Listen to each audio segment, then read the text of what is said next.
ते आता सुद्धा बरेच काही तज्ञ त्या विषयाकडे बोलताना त्या विषयाच्या बाबतीत बोलताना आपण बघू शकतो। सगळ्यात महत्त्वाचं विमानाचे फ्यूल टँक मुळे म्हणजे अधिकचे फ्यूल टँक नाहीतर ते आपण कॅन म्हणतो ते कॅन त्या विमानामध्ये होते ही जी शंका मी व्यक्त केली होती। आजच काल परवाच एक नवीन व्हिडिओ आलेला आपण सर्वांनी बघितला, त्याच्यामध्ये अधिकचे स्फोट झालेले आहेत आणि त्या बाबतीत सुद्धा मी डिटेलमध्ये पुढे जाऊन आपल्या सर्वांना त्या ठिकाणी सांगतो। आणि ब्लॅक बॉक्सच्या संदर्भात मी एक शंका व्यक्त केली होती की उद्या जाऊन कदाचित हे व्हॉइस रेकॉर्डिंग नाही, हे नाही, ते नाही, असं काही कारण पुढे येऊ शकतील आणि ते आले तर नक्कीच घातपातकडे आपल्याला कुठेतरी बघता येईल असं मी बोललो होतो। नाही त्या दिशेने आपण बोलू शकतो। दुर्दैव असं गेल्या कालच कदाचित आज प्रेस कॉन्फरन्स कालच या बाबतीतलं एक क्लॅरिफिकेशन कुठेतरी केंद्र सरकारची जी एजन्सी त्यांच्याकडनं आलेलं आहे की ब्लॅक बॉक्समध्ये कदाचित अडचण असू शकते, त्याचा काही भाग हा जळला असं ते तिथं म्हणतात।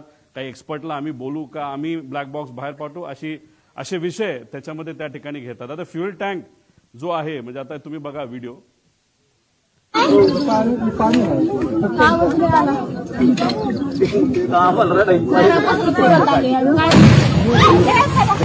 आता हा व्हिडिओ आहे एकच स्फोट आहे असं नाही, असे बरेच झाले होते। आणि एक तुम्ही समजून घ्या की 2023चं विमान जे पडलं होतं ते मोठं होतं आणि ते पडत असताना रनवेवर पडलं होतं। रनवेवर पडलं म्हणजे रनवेची जी सरफेस आहे ती डांबरी होती नाही तर कडक होती। दादांचं विमान जे पडलं होतं तसं कडक सरफेसवर म्हणजे ते रनवेवर पडलं नव्हतं, ते साईडला पडलं होतं। त्यामुळे बॉल तुम्ही घेतला तर बॉल जर समजा फरशीवर टाकला तर बाउंड जास्त होतो आणि तो समजा मातीत टाकला तर कमी होतो। त्यामुळे तो जो इम्पॅक्ट आहे ॲज कम्पेअर्ड त्याची वेलॉसिटी आणि सगळ्या गोष्टी बघितलं तर जिथं दादांचं विमान पडलं तिथं ते कमी व्हायला पाहिजे होतं। पण स्फोट का झाला त्याचं मुख्य कारण जी शंका आम्ही घेतली होती ती नक्कीच कुठं ना कुठंतरी खरी ठरत आहे की नक्कीच त्या विमानामध्ये फ्यूल टँक अधिकचे होते। आणि फ्यूल टँक कुठं असतं की जिथं टॉयलेट असतं म्हणजे जो विमानाचा शेवटचा भाग असतो तिथं ते ठेवण्याची जागा असती आणि त्याच्या मागच्याच बाजूला तिथं ब्लॅक बॉक्स असतो। म्हणजे हे जे म्हणतात की जळलंय नाही तर तिथपर्यंत आग गेली होती आणि त्याच्या पुढच्याच बाजूला म्हणजे पहिले कॅन पेटले आणि नंतर विमानाच्या पंखातलं पेट्रोल पेटलं असं आपल्याला म्हणता येईल। आता हे सगळे डिटेल्स आहेत, सात वगैरे सगळं त्याच्यामध्ये पेट्रोल किती लागणार आहे 250 लिटर 400 लिटर ह्याचं ॲव्हरेज आम्ही काढलेलं आहे। हे सगळे गणित त्याच्यामध्ये आहेत। त्याच्यामध्ये आपण जर बघितलं तर मुंबईवरनं हे विमान जात असताना फुल टँक हे भरले होते म्हणजे ते पूर्ण विमानचे जे पंखे असतात त्या पंख्यामध्ये जो टँक असतो तो फुल भरला होता। अरे फुल कशाला भरायचं, तुम्ही इथून उडत असताना तुम्ही जर उद्या जाऊन लगेचच बारामतीला जाऊन हैदराबादला तुम्ही गेला असता तर हैदराबादला जाऊन तुम्ही तिथं फ्यूल भरू शकला असता। काही लोक म्हणतील अरे बाबा महाराष्ट्राचं स्वस्त आहे, तसं सुरतचं जास्त स्वस्त आहे, पण मग आता 3-3.5 हजार लिटर जर त्याच्यामध्ये फ्यूल बसत असेल तर त्याला 10 रुपयाचा फरक काढला तर 30-35 हजाराचा फरक पडतो, मोठा फरक होत नाही। त्यामुळे एवढं फ्यूल पंखात पण आणि आत पण असं आमचं मत आहे की हे एवढं घेऊन बारामतीच्या दिशेने जाण्याचं कारण काय। आणि जे मी पायलटच्या बाबतीत बोललो होतो की मुद्दामूनच कदाचित त्याचा वापर करून पायलटचा वापर करून हा घातपात झाला असावा आणि त्या घातपातामध्ये फ्यूल जास्त असलं की मोठा स्फोट होईल हे कुठेतरी शंका लोकांच्या मनामध्ये आमच्या मनामध्ये ती कुठेतरी खरी ठरताना आपण सर्वजण बघू शकतो। हा तसा या ईमेल प्रमाणे फ्लाईट प्लॅन आहे, पण आम्हाला जे कळालंय तसा ऑफिशियली त्यांनी DGCA ला सांगितलं नव्हतं त्यांचा फ्लाईट प्लॅन काय, कारण त्याच्यामध्ये विषय एवढाच आहे की ते परत पुण्याला तर ते लँड करू शकत नाही, का पर्यायी एअरपोर्ट द्यावं लागतं। ते पुणे देऊ शकत नाही कारण का तिथे डिफेन्सचं फ्लाइंग सकाळी होतं, त्यानंतर मग त्याला सोलापूर देता येत नाही, त्यात सुद्धा अडचण आहे। त्याला जर दुसरं कुठलं तरी द्यायचं असेल तर ते फक्त चिपी एअरपोर्ट देऊ शकतात, पण ते पण नाही कारण त्यावेळेस तिथं धुक्का असू शकतं। पण असेल तर कुठलं तर मुंबईच असेल, त्यामुळे ते उगाच तुम्ही जो फेरफटका मारला तो न मारता अंदाज घेऊन 3000ची विजिबिलिटी जी 5000 पेक्षा कमी आहे, 5000 हे DGCAचं नॉर्म आहे। एक तर तुम्ही उडायला नव्हतं पाहिजे हा आमचा मुद्दा आहे आणि उडला तरी लँड करण्याचा प्रयत्न तिथं केला नाही पाहिजे, तुम्हाला परत मुंबईला यावं लागलं असतं। आणि पण फ्यूल भरलं होतं, आत अधिकचे टँक होते असं आमचं मत आहे आणि त्याच्यात परत जाण्यापेक्षा डायरेक्ट हे विमान खाली आदळण्यात आलं, हे मुद्दामून आदळण्यात आलं असं आम्हाला आता त्या ठिकाणी वाटायला लागले। पुढे आता ह्याच्यामध्ये सर्वात विमान टेक ऑफ हे मी तुम्हाला सांगितलं, फ्लाईट प्लॅनची माहिती आपल्याला लागेल. आता फ्लाईट प्लॅनच्या बाबतीत तिथं एक गोपी नावाचा VSIचा हँडलर आहे, लय करामती आहे, मुंबईमध्ये तो बसतो. आता हे काय करतात, फ्लाईट प्लॅन हे मॅन्युप्युलेट करू शकतात. हा जो इन्व्हेस्टिगेशनला उशीर चाललाय ना, त्याचा पुढे जाऊन मी पुरावे देणार आहे ना, त्याच्या शेवटच्या बाजूला तर खूप वेगळे पुरावे त्याच्यामध्ये आहे. तर त्याच्यामध्ये मुद्दामून कागदपत्र बनवण्याचं काम हे VSR कडनं सुरू आहे असं आमचं तिथं मत आहे. आणि याच्यामध्ये जर तुम्हाला डॉक्युमेंटेशन बघायचं असेल, इन्व्हेस्टिगेशन एजन्सीला सांगायचे ईमेलचे पुरावे तिथं बघितले पाहिजे. कारण हेड ऑफिस दिल्लीला आहे, दिल्लीवरनं फ्लाईट प्लॅन हा खाली या गोपीकडे आला असावा, गोपीने ते प्रिंट केला असावा, त्याच्यावर सह्या घेतल्या असाव्या. त्यामुळे फ्लाईट प्लॅन आणि हे सगळे डॉक्युमेंट आहेत, हे कागदी डॉक्युमेंट न घेता सीसीटीव्हीच्या खाली केलेले त्या तारखेचा सीसीटीव्ही असणारे, नाही तर ईमेलचं प्रूफ त्याच्यामध्ये बघा. हे जे कागदपत्र आता ते सगळे मॅन्युप्युलेट करतील एका खोलीमध्ये बसून, कृपा करून कागदाला कागद जोडण्याचा प्रयत्न त्या ठिकाणी फक्त करण्यासाठी करू नका. डिजिटल प्रूफ आम्हाला पाहिजे, ही मागणी आमच्या महाराष्ट्रातल्या लोकांची आहे. पुढं आता ब्लॅक बॉक्स पुढं जळतो का? आता ह्याच्यामध्ये काय सांगितलंय की ब्लॅक बॉक्स जळला, त्यातली माहिती नाही मिळाली, बरंच काय आहे. आता हे काल परवा तुम्ही बघितलं असेल, सगळ्या तज्ज्ञांनी सांगितलंय की 1100 डिग्री सेल्सिअसला 1 तास जर हा आगीत पडला असेल, ते सुद्धा 1100 डिग्री सेल्सिअसला, तरच कुठं ना कुठं तरी हा ब्लॅक बॉक्सला फटका बसू शकतो. याच्यामध्ये 2 भाग असतात. एक व्हॉइस, मागे घ्या, व्हॉइस रेकॉर्डिंग असतं ज्याला CVR म्हणतात, आणि FDR असतं. FDR म्हणजे जे आम्ही म्हणतोय त्याला काही गोष्टी बंद केल्या, मग त्याचं जे हाईट असेल, स्पीड असेल, ह्याचा सगळा डेटा असतो, तो त्याच्यामध्ये FDR मध्ये असतो. आता प्रेशर, जर 6000 मीटर खोलीपर्यंत जे प्रेशर असतं पाण्याचं, त्या प्रेशरला हा ब्लॅक बॉक्स टिकू शकतो, 1 महिना टिकू शकतो. हे प्रेशर अतिरिक्त सांगितलंय 6000, म्हणजे समुद्रात वेगळं असतं. मग कितीतरी हजार हत्ती त्याच्यावर उभे केले, एवढं प्रेशर त्याच्यामध्ये असतं. आणि आगीच्या बाबतीत मी सांगितलंय. आता आगीच्या बाबतीत लोक म्हणतील रे असं नाही झाला. एक तुम्ही समजून घ्या, तिथं बरेचसे कागद हे न जळलेले तुम्हाला दिसले. त्याचं कारण असं, तो भपका जो स्फोटचा असतो तो काही सेकंदासाठी असतो आणि तो नंतर विझून जातो. त्यामुळे कागद सुद्धा जळलेला नाही. त्याची सेम थिअरी या बाबतीत आहे. तो भपका अंदाजे 1001 डिग्री सेल्सिअसच्या आसपास, नाही तर त्याच्यापेक्षा खाली असू शकतो, असं आमचं त्याच्यामध्ये मत आहे. पुढं आता ह्याच्यामध्ये हा जो भाग आहे, हा विमानाची बॉडी काय असते, अल्युमिनियम अलॉय असते. त्याचं मेल्टिंग पॉइंट किती आहे, 635 डिग्री सेल्सिअसचं मेल्टिंग पॉइंट आहे. म्हणजे अल्युमिनियम बॉडी, विमानाची जी बॉडी आहे ती 650 डिग्री सेल्सिअसला ती वितळून जाते. हे तुम्ही सगळ्यांनी तिथं नोट केलं पाहिजे.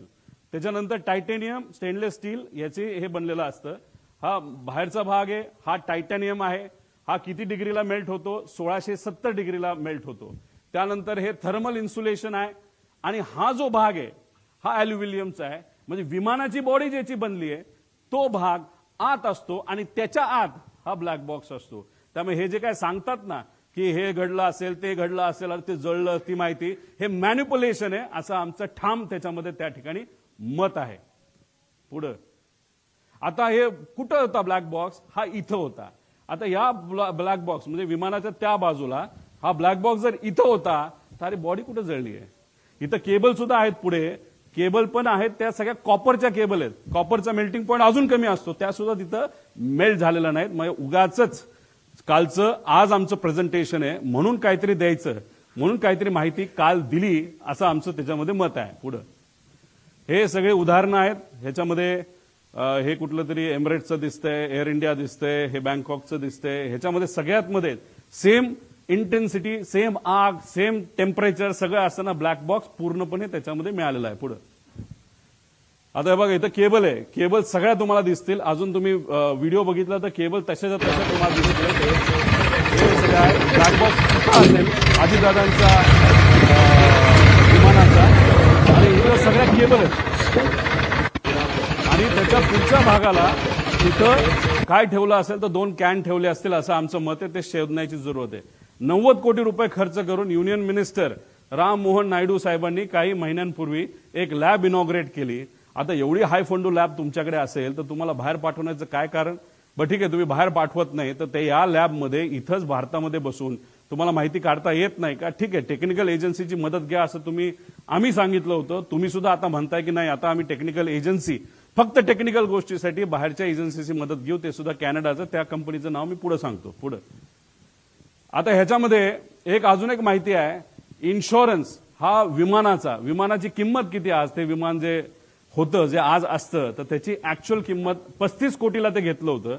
पण ज्या पद्धतीचं त्याचं इंजिनची क्वालिटी आणि काही आकडे आणि पॅरामीटर्स बघितले, ते आज 10 ते 15 कोटीला जास्तीत जास्त विकू शकले असते. इतकी वाईट परिस्थिती त्याची आहे. आणि ज्या लोकांनी ते विमान चालवलंय पूर्वी आणि आज ते कंपनी बरोबर नाही, या लोकांनीच आम्हाला सांगितलं की 10 कोटीत दिलं कुणी जर असतं आत्ता, तरी न घेणं हे जास्तच योग्य ठरलं असतं. आता 10-12 कोटीच्या किमतीचं जे विमान होतं, त्याची आजची इन्शुरन्सची व्हॅल्यू किती होती, तर 55 कोटी रुपये होती. त्यानंतर लायबिलिटी इन्शुरन्स किती होता, 210 कोटी. म्हणजे आत बसणारी लोक, त्याच्यानंतर घरावर कोणाच्या पडलं, तर जर कुठल्या व्यक्तीवर पडलं, जनावरांवर पडलं, तर 210 कोटी रुपये त्याची टोटल लायबिलिटी व्हॅल्यू होती. आता ह्याच्यामध्ये पायलट सुद्धा आले, याच्यामध्ये 5 जण आली. मग तो जो मेन पायलट होता त्याला किती रुपये मिळणार या 210 पैकी, हा सगळ्यात मोठा प्रश्न आहे. आणि ही गोष्ट त्या पायलटला माहित होती का, खरंच इन्शुरन्स मिळणार होता का, या बाबतीत स्पष्टीकरण होणं महत्वाचं आहे. पुढे आता ह्याच्यामध्ये अकाउंटेबल मॅनेजर कोण आहे, कोणाच माहित नाही. डीजीसीएला सुद्धा माहित नाही. त्यांच्या वेबसाईटवर सुद्धा यांचं नाव काढून टाकलंय. Chief of flight safety, director of training. ह्या अकाउंटेबल मॅनेजरचं इंटरव्ह्यू हा डीजीसीए घेतं. आणि डीजीसीए इंटरव्ह्यू घेतल्यानंतर, त्यांनी अप्रूव्ह केल्यानंतर हा फ्लाईट मॅनेजर आपल्याला त्या ठिकाणी मिळतो. म्हणजे हा जो अकाउंटेबल मॅनेजर, जसं महाराष्ट्र सरकारचं माझ्या अंदाजाने कोणतरी एक आहे, त्याचं नाव शर्मा का असं काहीतरी नाव आहे, ते आपले सेफ्टी ऑफिसर आहेत. त्यांचा इंटरव्ह्यू डीजीसीएला घेतला, मग त्यांना तिथं हे केलं. तर ही माणसं कुठे आहेत, यांचा इंटरव्ह्यू तुम्ही केलाय का, यांचं इन्व्हेस्टिगेशन तुम्ही केलंय का? कारण का अकाउंटेबल मॅनेजर हा रिस्पॉन्सिबल असतो. त्यांनी तिथे ईमेल केले पाहिजे. त्यामुळे जी कालची नोटीस जी आलेली आहे, नाहीतर एक्सप्लेनेशन जे डीजीसीएला दिलेलं, त्याच्या खालच्या बाजूला 2 नाहीतर सीसी अकाउंटेबल मॅनेजर केलेलं आहे. त्यामुळे अकाउंटेबल मॅनेजर कोण आणि ही लोक कोण, हे माहिती घेणं महत्वाचं आहे. पुढे आता हे महाशय, म्हणजे हे जे तुम्ही जर ट्रक चालवत असाल, तुम्ही ट्रकच चालवला पाहिजे, तुम्ही गाडी चालवायची नाही. तुम्ही जर गाडी चालवत असाल तर ट्रकचं लायसन्स तुम्हाला मिळत नाही, त्याला वेगळं घ्यावं लागतं. तुम्ही ट्रक चालवत असताल आणि जेसीबी चालवायला गेला, नाही तर पोकलान चालवायला गेला, जी मोठी मशीन, तुम्हाला अलाउड नाही. तसंच लेअर जेटचं तुम्ही विमान चालवत असाल तर तुम्हाला दुसरं विमान लेगेसी सारखं वापरता येत नाही. आता इथं जो फोटो बघितले, हे आहेत मिस्टर कपूर. हे मागे जे आहे ते लेगेसीचं विमान आहे. आपले मुख्यमंत्री साहेब आणि उपमुख्यमंत्री दुसरे हे लेगेसीली जास्त ट्रॅव्हल करतात. ही आहे लेगेसी, हे आहे लेगेसी, आणि हे आहे लेअर जेट. म्हणजे हे महाशय लेगेसी सुद्धा चालवत होते आणि हे महाशय लेअर जेट सुद्धा चालवत होते. आणि फक्त हाच व्यक्ती चालवत होता असं नाही, रोहित सिंग सुद्धा इलिगली हे दोन्ही विमानं तिथं चालवत होतं. याचे सीसीटीव्ही कॅमेरा, याचे डॉक्युमेंटेशन हे करा. आमच्याकडे डॉक्युमेंटेशन आहे, आम्ही कसं काढलं हे आम्हाला माहिती. पण या डीजीसीएला आम्हाला सांगायचं, इन्व्हेस्टिगेशन अधिकाऱ्यांना आणि ऑफिसरला सांगायचंय, कृपा करून कागद रंगवारंगवी करणं हे तुम्ही सोडून द्या. आणि जर करत असाल तर ते चुकीचं आहे. जर उद्या जाऊन त्या कागदात जर फरक दिसला, व्हिडिओ आमच्याकडे कुठला असेल आणि तो जर आम्ही दाखवला आणि त्याच्यामध्ये जर डिस्क्रिपन्सी आली, तर हे योग्य ठरणार नाही. त्यामुळे इथं एक खूप मोठी इलिगॅलिटी आहे. त्यानंतर तुम्ही दारू पिलाय का नाही, तर हे बीए करावं लागतं. हे अशा पद्धतीचं मशीन असतं. पण अनफॉर्च्युनेट हे जे मशीन आहे, हे आहेत एक यंग पायलट आहे, यांचा व्हिडिओ आम्ही आमच्या लेवलनी त्या ठिकाणी काढला. हे असं फुंकावं लागतं, असा व्हिडिओ काढावा लागतो की बाबा फुंकतोय, आणि दाखवावं लागतं 0% दारू आहे. तसंच हे राईटचे महाशय आहेत, हे वेगळेच आहेत. ह्याचं नाव काय, ह्याचं नाव कोणतरी फॉरेनर आहे, तो पुढे असेल कदाचित. तर हे असा व्हिडिओ काढावा लागतो. आता रोहित सिंग जो मालक होता व्हीएसआरचा, आणि आपला हा जो कपूर आहे, याचे असे व्हिडिओ आम्हाला आजच्याच त्या ठिकाणी लागणार नाही. तर तुम्ही इन्व्हेस्टिगेशन मध्ये आम्हाला तिथं दाखवा. पण हे जे मशीन आहे, या मशीनचा एक खूप मोठा फ्लॉ आहे, आणि हे फक्त व्हीएसआर कडे, हे एअरपोर्ट अथॉरिटीकडे नाहीये. व्हीएसआर कडे असणारे हे जे मशीन आहे, याच्यामध्ये तारखा या बदलल्या जाऊ शकतात. हा फ्लॉ या मशीनचा. म्हणून म्हणतो इन्व्हेस्टिगेशन जेवढं पुढे जाईल तेवढं मॅन्युप्युलेशन हे मोठ्या प्रमाणात त्या ठिकाणी होणार आहे. आता याच्यामध्ये 2023 मधील अपघात प्रकरण आम्हाला जे कळलंय, त्याचा जो कॅप्टन होता ना, चालवणारा सुनील कंजर जो आहे, त्याचं नाव कदाचित प्लस मायनस असेल. जसा कपूर 2दा त्याला स्थगिती मिळाली होती, त्याचं लायसन्स कॅन्सल झालं होतं दारू पिला म्हणून, तेव्हा हे 2023चं व्हीएसआरचं मुंबईमध्ये जो ऍक्सिडेंट झाला, त्याचा जो सुनील कुंजीर का कंजीर नावाचा जो व्यक्ती आहे तर त्याचा सुद्धा त्या ठिकाणी दारूच्यामुळे ते दोनदा त्याचं लायसन्स कॅन्सल झाला तो असं आम्हाला कळतं. म्हणजे जे जे कमर्शियल फ्लाय करतात मोठी मोठी विमानं एमिरेट्स एअर इंडिया वगैरे तिथं ज्यांना नोकऱ्या मिळत नाही ते सगळे आणि काही चांगले पण लोक आहेत खराब नाही पण काय असे मोठे मोठे लोक सगळे इथं काम करतात. पुढे हे सगळे डॉक्युमेंट्स आम्हाला तिथे लागणार आहेत. आता हा कार्लोस नावाचा जो माणूस आहे गृहस्थ हा व्हेनेझुएलाचा आहे इंटरनॅशनल त्याचं लायसन्स आहे पण हा भारतामध्ये कसं तो त्याला व्हीएसआरच्या माध्यमातून इथं उडवलं जातं तर हा येतो एंटर करताना ऍज अ पॅसेंजर आणि पॅसेंजर म्हणून आत आल्यानंतर विमानात बसल्यानंतर तो कॉकपिटमध्ये जायचा आणि कॉकपिटमध्ये जाऊन त्या ठिकाणी विमान उडवायचा. आता ह्याच्यामध्ये हे बघा captain crew details captain Venezuela हा पूर्वीचा त्याच्यामध्ये डेटा आहे पण हा त्या पद्धतीने काय गोष्टी त्याचं सगळं जे लायसन्स आहे ते अमेरिकन फॉरेनचं लायसन्स असतं ते रिजेक्टेड आहे. आता उदयपूरमध्ये एक बिझनेसमन आहे त्या बिझनेसमनला मी या व्हिडिओच्या माध्यमातून विनंती करतो या माणसापासून तुम्ही जपून राहा. हे व्हीएसआरचं आहे ते बीचक्राफ्ट 350चं विमान आहे उदयपूरचं हा माणूस चालवतो पण जाताना आत तो पॅसेंजर म्हणून जातो आणि तिथं बसून मग तो विमान चालवतो. मला सांगायचं काय व्हीएसआर मध्ये चुका किती आहेत आणि त्या चुका कशा लपवल्या जातात आणि कोण लपवलं जातं मी पुढे जाऊन तुम्हाला सांगतो. पुढे आणि हे वेदर रिपोर्ट वगैरे हे सगळे डेटा आम्ही मागितलेला आहे मागणार आहोत पत्र देणार आहोत. पुढे आता पायगड्या व्हीएसआर साठी डीजीसीए कडून काय पायगड्या घातल्या जातात का पुढे घ्या. आता हा रिपोर्ट आहे तुम्ही इथं बघताय लेअर जेट 45. आता मला तुम्ही सांगा तुम्ही जर टेक्निकल इन्व्हेस्टिगेशन एजन्सी असाल तर तुम्ही टेक्निकली बोललो पाहिजे ना कॅमेराचं काय आहे त्याचं पिक्सल किती आहे डिटेलमध्ये बोललो पाहिजे. पिक्सल कॅननचा कॅमेरा आहे तर कॅनन 1 आहे का 2 आहे का नाहीतर मोबाईल जो वापरला जो तिथं मर्डर सीनवर मोबाईल जो सापडला तो आयफोन 17 आहे का 16 आहे का 15 हे तुम्हाला सांगावं लागेल. पण बघा टेक्निकल इन्व्हेस्टिगेशन एजन्सी जी काम करते का आम्ही ऑब्जेक्शन घेतो या एजन्सीवर आणि डीजीसीएच्या आत्ताच्या लोकांवर सगळ्याच नाही पण काही लोकांवर. इथं लिहिलंय लेअर जेट 45 एअरक्राफ्ट. हे लेअर जेट 45 एअरक्राफ्टच नाहीये हे लेअर जेट 45 कुठे रे XR हे विमान आहे. हे आहे लेअर जेट 45 जे अजून सुद्धा उडते. हे 1 स्टेप पूर्वीच आहे आणि हे विमान आहे अजितदादांचं हे आहे XR.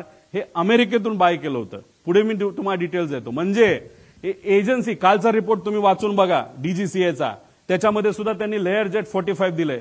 फक्त आम्ही म्हणतोय XR आहे आणि ते खरंच XR आहे. हे वेबसाईट ही त्या व्हीएसआरची वेबसाईट आहे आणि अमेरिकेवरून ते विमान घेतलं त्याचे डिटेल्स पुढे जाऊन बघितले ते सुद्धा XR आहेत. म्हणजे तुम्ही टेक्निकल एजन्सी असताना तुम्ही टेक्निकल इन्व्हेस्टिगेशन करत असताना तुम्ही जर मॉडेलच चुकवत असाल तर तुमच्यावर आम्ही विश्वास कसा ठेवायचा. मोठ्या नेत्यांनी सांगितलंय की रोहित पवार असं ऑब्जेक्शन घेत नाही. काल कुठला तरी इथला एक मुंबई पुरता मोठा नेता का छोटा नेता त्यांनी सांगितलं की का ऑब्जेक्शन घेत याच्यासाठी आम्ही ऑब्जेक्शन घेतोय. तुम्ही याच्यामध्येच जर मॉडेलच चुकवत असाल तर पुढे इन्व्हेस्टिगेशन तुम्ही कशी करणार आहात असा प्रश्न आहे. पुढे बघा आता दुसरं केंद्रीय विमान डीजीसीए आता सर्टिफिकेट ऑफ रजिस्ट्रेशन आणि ह्याच्यामध्ये सर्टिफिकेट ऑफ हे विमानाचं काय म्हणतात त्याला एअर वर्दीनेस हे 2 आहेत. आता air worthiness he certificate of air worthiness कधी आलंय 21 ला आणि विमान रजिस्टर कधी झालंय 22 ला. म्हणजे काय केलं आधी गाडी घेतली त्याचं सगळं पीएसयू वगैरे केलं सगळं करून टाकलं आणि नंतर ते रजिस्टर केलं तसं विमानाचं झालं. हे चुकीचंच आहे. हे पीआयबी रिपोर्ट आहे 28/1चा. याच्यामध्ये जर तुम्ही certificate of registration certificate of air worthiness याच्यामध्ये जो फरक येतोय तो 1 वर्ष आधीचा आहे हेच तुम्ही चुकला आहात. तर मग तुम्हाला एअर वर्दीनेस घ्यावं लागतं. इथं जर रिपोर्टमध्ये तुम्ही चुकवत असाल म्हणजे कुठेतरी रिपोर्ट मॅन्युपुलेट केले जातात का रिपोर्टमध्ये हेराफेरी होती का असा आमचा साहजिकच प्रश्न राहणार ना. हे तुमच्याच रिपोर्टवरनं आम्ही सांगितलं ऍक्सिडेंट नंतरच्या आणि ह्याच्यामध्ये तुम्ही जर म्हणत असाल नाही आमच्याकडनं चुकलं काढलं ना आम्ही आमचे पण काही कॉन्टॅक्ट आहेत का नाही हे आहेत ना सर्टिफिकेट हे दोन्ही सर्टिफिकेट आम्ही इथं लावलेले आहेत त्याच्यावरनं तुम्ही बघा. म्हणजे एजन्सी डीजीसीए म्हणते तारखा चुकवते आम्ही पुरावे देतो की तारखा चुकल्यात ह्याच्यावरनच आम्हाला कुठेतरी या इन्व्हेस्टिगेशनवर डाऊट आहे. पुढे आता ह्याच्यामध्ये हे विमान, कुठलंही विमान घेतलं गेल्यानंतर त्याला 5,000 तास असं काहीतरी दिलं जातं. त्याचं तास किती होते या विमानाचे? 5,000. का जेव्हा विमानामध्ये बसले होते त्याला किती तास झाले होते? तर ते 5,915. किती तास बाकी होते? त्या कंपनीच्या म्हणण्यानुसार फक्त 85 तास. अहो, आम्ही सुद्धा जेव्हा उडतो ना, आम्ही बघतो 400 तास बाकी आहेत का 500 तास बाकी आहे. हे आम्ही सिव्हिलियन म्हणून बघतो. मग अजितदादा तर Z+ सिक्युरिटीचा माणूस होता. त्यांच्या विमानामध्ये जेव्हा ही घटना घडली तर आपण जर बघितलं तर ही 14/9चा हा विषय आहे. तर हा जो रिपोर्ट आलाय तर त्याच्यामध्ये 4,915 म्हणजे 85 तास फक्त बाकी होते. आणि ह्याच्यात आमचा क्लेम आहे. आणि मी जी हनीवेल नावाची कंपनी जिली हे इंजिन बनवलं, त्या कंपनीच्या मॅनेजरला जर मराठी कळत असेल ना तर ट्रान्सलेट तुम्ही करा की खरी माहिती ही डीजीसीएला तुम्हाला ईमेलच्या माध्यमातून द्यावी लागेल. आम्ही प्रयत्न केला पण ते आम्हाला देत नाही. आमचा अंदाज आहे हे मशीन 5,000 त्याचं वय होतं तर हे मशीन 8,000 पर्यंत उडलेलं आहे. म्हणजे दादांकडे मशीन देत असताना तसंही त्या मशीनमध्ये काहीच राहिलं नव्हतं आणि त्याची किंमतही खराब झाली होती. आणि मग मुद्दामूनच ह्याच्यामध्ये मशीन सुद्धा देताना खराब क्वालिटीचंच दिलं, नुकसान होताना कमी व्हावं. आणि हा अपघात का घात हा प्रश्न तर त्याच्यामध्ये राहतो. पण हे मेंटेनन्स सगळे बघितल्यानंतर दादांना जे मशीन दिलं Z सिक्युरिटीने असताना सुद्धा VIP ट्रॅव्हल होतोय ह्या VSR कंपनीला माहिती असताना, एरो या कंपनीला माहिती असताना सुद्धा मशीन हे संपलेलं होतं. आणि तेच मशीन म्हणजे इंजिन त्या विमानाला होतं आणि तेच विमान हे अजितदादांसाठी त्या ठिकाणी सेवेसाठी दिलं. म्हणजे हे आश्चर्याची गोष्ट आहे. इतकं जर कुणी दुर्लक्ष करत असेल एवढ्या मोठ्या VIPला तर कदाचित हा VIP फक्त लोकांसाठीच VIP मोठा नेता होता. बाकीच्यांना या नेत्याची काहीच किंमत नाही असं आपण म्हणायचं का? असा प्रश्न आम्हा सगळ्यांना निर्माण होतो. पुढे आता बघा, विमानाला कलर करायचा असेल तर तो घरी करता येत नाही, तुमच्या गॅरेजमध्ये करता येत नाही. त्याला त्याच कंपनीकडे पाठवावं लागतं. त्याला 3-4 कोटीचा खर्च आहे. काही दिवसांपूर्वी एक व्हिडिओ आहे एमिरेट्सचा, तो रंगवायला एका एमिरेटच्या मोठ्या विमानाला रंगवायला 50 कोटी रुपये लागले फक्त रंगवायला. आता ह्या महाशयाली घरीच पेंटिंग केलं. आता ह्याचं कारण बघा, हा जळल्यानंतर एक नंबर इथं तुम्हाला दिसतोय. हा आधी दिसत नव्हता, जळल्यानंतर तो दिसायला लागला. तो नंबर काय आहे? N80PQ. मग आम्ही आमच्या अमेरिकाच्या कॉन्टॅक्टचा वापर केला.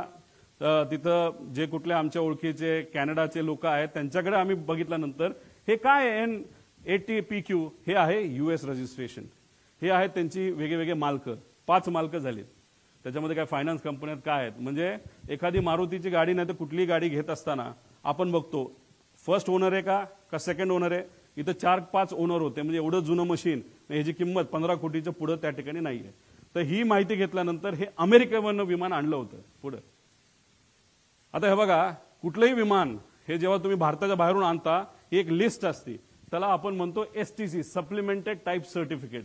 याच्यामध्ये मी मार्क केलेत, हे लेअर जेटचे आहेत. पण याचा सखोल STCचा आम्ही अभ्यास केल्यानंतर एक मी फार जबाबदारीने हे स्टेटमेंट करतोय, लेअर जेट हे विमान भारतामध्ये रजिस्टरच होऊ शकत नाही.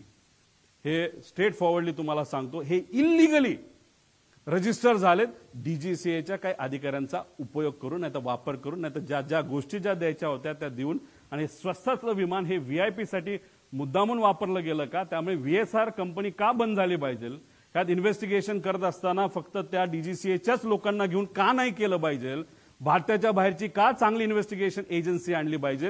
ह्या सगळ्या गोष्टी, म्हणजे इथं तसं बघितलं तर कमिटी बघितली तर सगळेच चुकीचे असं मी म्हणणार नाही, पण चोरालाच पोलिसाचं काम दिलं असं म्हणायला काही हरकत नाही. अशी आजची परिस्थिती आहे.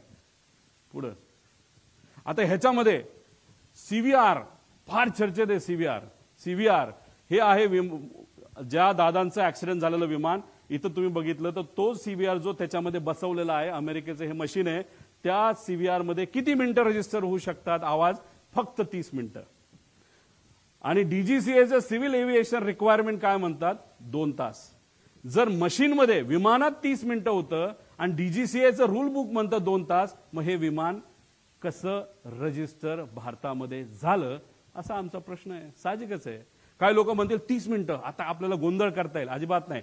ऍक्सिडेंट झाल्यापासून 30 मिनिटं तो एक फायदा आपल्यामुळे आहे. म्हणजे शेवट 30 मिनिटांमध्ये काय झालं हे आपल्याला बघता येईल. आणि खास करून शेवटच्या 1.5 मिनिटांमध्ये काय झालं हे सगळ्यात जास्त महत्वाची गोष्ट आहे. त्यामुळे हे 30 मिनिटाची लाईफ असताना 2 तास गव्हर्नमेंटचं नॉर्म असताना हे रजिस्टर कसं झालं असा आमचा प्रश्न आहे. पुढे आता हे एफडीआर ब्लॅक बॉक्समध्ये हे एफडीआर असतो आणि मी कृपा करून एक समजा सीव्हीआर आणि एफडीआर मध्ये कुणी हस्तक्षेप करू शकत नाही. आणि एफडीआर मध्ये मेकॅनिकल जी मुवमेंट असतात ती जी कंपनी तुम्ही काल बघितलं असेल त्यांनी एक नाव दिलेलं आहे, ती ही कंपनी आहे L3 टेक्नॉलॉजीज. ही आहे कॅनडाची. आता आम्ही कॅनडाचा कॉन्टॅक्ट तिथं वापरून आम्ही थोडंसं रिसर्च करून कॅनडा या त्या देशातून आम्ही हे सर्टिफिकेट आणलेलं आहे.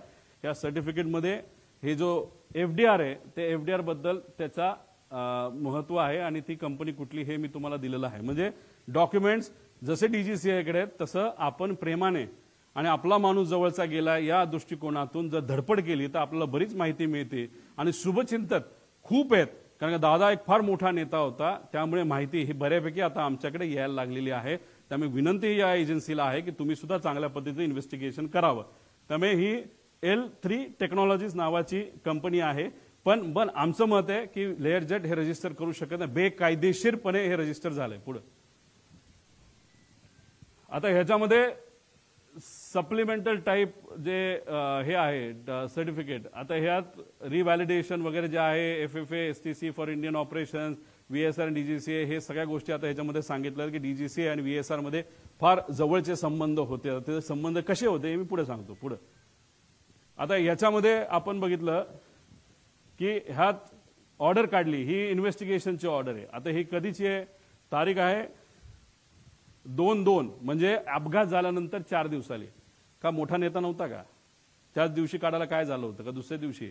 जसे इन्व्हेस्टिगेशन करण्यासाठी काय फॉरेन्सिकची लोक संध्याकाळी पोहोचली निवांत, कुठे जेवायला गेले असतील, कुठे फिरायला गेले असतील, आणि एवढा मोठा नेता जाऊन सुद्धा अख्खं जग तिथं आलं होतं आणि हे इन्व्हेस्टिगेशन आणि फॉरेन्सिकचे लोक संध्याकाळी 8ला का 7ला का कधीतरी तिथं पोहोचले असं आम्हाला कळालं. आता ह्याच्यामध्ये तुम्ही 4 दिवसानंतर एजन्सी काढता, ह्याच्यामध्ये हे सगळी लोक DGCAची आहे. मग DGCA कसं चुकलं हे आम्ही सांगत असताना तुम्ही जर DGCAच्याच लोकांना त्याच्यामध्ये घेतलं असेल तर मग ह्याला आम्ही काय म्हणणार? आणि त्याच्यात हे अपूर्वा म्हणून ज्या आहेत, अपूर्वा अग्रवाल, ह्या जेट एअरवेजमध्ये काम करत होत्या. जेट एअरवेजचं काय रिलेशन आहे हे मी तुम्हाला सांगतो, पण ह्याच्यात एकाला सुद्धा लेअर जेट विमान कसं असतं, काय असतं, टेक्नॉलॉजिकल काय ॲडव्हान्समेंट आहे, एकाला सुद्धा याच्यामध्ये माहीत नाही. ही आजची परिस्थिती. आणि अशा लोकांना ज्याला विमानच कसं होतं, लेअर जेटमध्ये काय कॉम्प्लिकेशन असतात, काय टेक्नॉलॉजिकल ॲडव्हान्समेंट आणि प्लस मायनसेस असतात हे माहिती नसताना सुद्धा नावापुरती ही एजन्सी बनवली. अपूर्वाचं नाव कुणी दिलं हे पुढे जाऊन मी तुम्हाला सांगतो. पुढे आता जो साऊथवेस्ट एअरलाईनचा जो अपघात झाला अमेरिकेमध्ये 17 एप्रिल 2018ला झाला आणि प्राथमिक अहवाल कधी आला? 2 दिवसात आला. आज 20वा का 22वा दिवस आहे. काल काहीतरी द्यायचं म्हणून काहीतरी फालतू त्यांनी दिले, त्यात सुद्धा मॉडेल त्यांनी चुकवलेलं आहे. मग हे जे काय आहे हे काय म्हणायचं की दादांचं एवढं महत्व नाही का? मग सत्तेचा वापर करून जे कोणी त्यांच्याबरोबर होते, पूर्वी खूप काम केलेलं आहे, या लोकांनी सत्तेचा आणि ताकदीचा वापर करून करा ना इन्व्हेस्टिगेशन पटपट. प्रिलिमिनरी रिपोर्ट यायला एवढा वेळ काय लागतो? आमच्या बॅकग्राऊंडचा बिना सत्तेचा माणूस जर एवढी माहिती काढू शकतो आणि तुम्ही 22 दिवस लावताय की बाबा ह्या एजन्सीला काम द्या, त्या एजन्सीला काम द्या, काय कारण आहे? काय कारण आहे हे इन्व्हेस्टिगेशन पुढे जात नाही का? कारण कागदपत्र बनवले जातात. VSR कंपनी ही अडचणीत येऊ नये, नाहीतर त्या अपघाताच्या मागे जे लोक नाहीतर जे डोकं होतं त्या डोक्याला वाचवण्याचं काम हे इन्व्हेस्टिगेशन एजन्सी करते का असा प्रश्न लोकांना आता पडायला लागलेला आहे. 2 दिवसात तो रिपोर्ट यायला पाहिजे, अजून आलेला नाही. पुढे CIDचा रिपोर्ट आणि ह्याच्यात मागे जावा, मागे 15 तारखेपर्यंत रिपोर्ट द्या असं सांगितलंय बघा कुठेतरी. कुठे? कुठेतरी लिहिलंय. मध्ये हे बघा 15 फेब्रुवारी. आज किती तारीख आहे? 18. काय दिलं काल? आणि त्याच्याच बरोबर खाली लिहिलं बघा, अकाउंटेबल मॅनेजमेंट ऑफ VSR. अरे कोण आहे अकाउंटेबल मॅनेजर? कोणाच माहित नाही. मग नुसतं दाखवायचं म्हणून दाखवलं. मग अकाउंटेबल मॅनेजरला तुम्ही घेतलं का ताब्यात? नाही घेतलं. मेंटेनन्स मॅनेजरला घेतलं? नाही घेतलं. पुढे घ्या. आता हे सगळ्यात महत्वाचं आहे, हे नोट करा. आम्ही बघत होतो की VSR कंपनीवर कारवाई का होत नाही, VSR कंपनीवर कारवाई का होत नाही.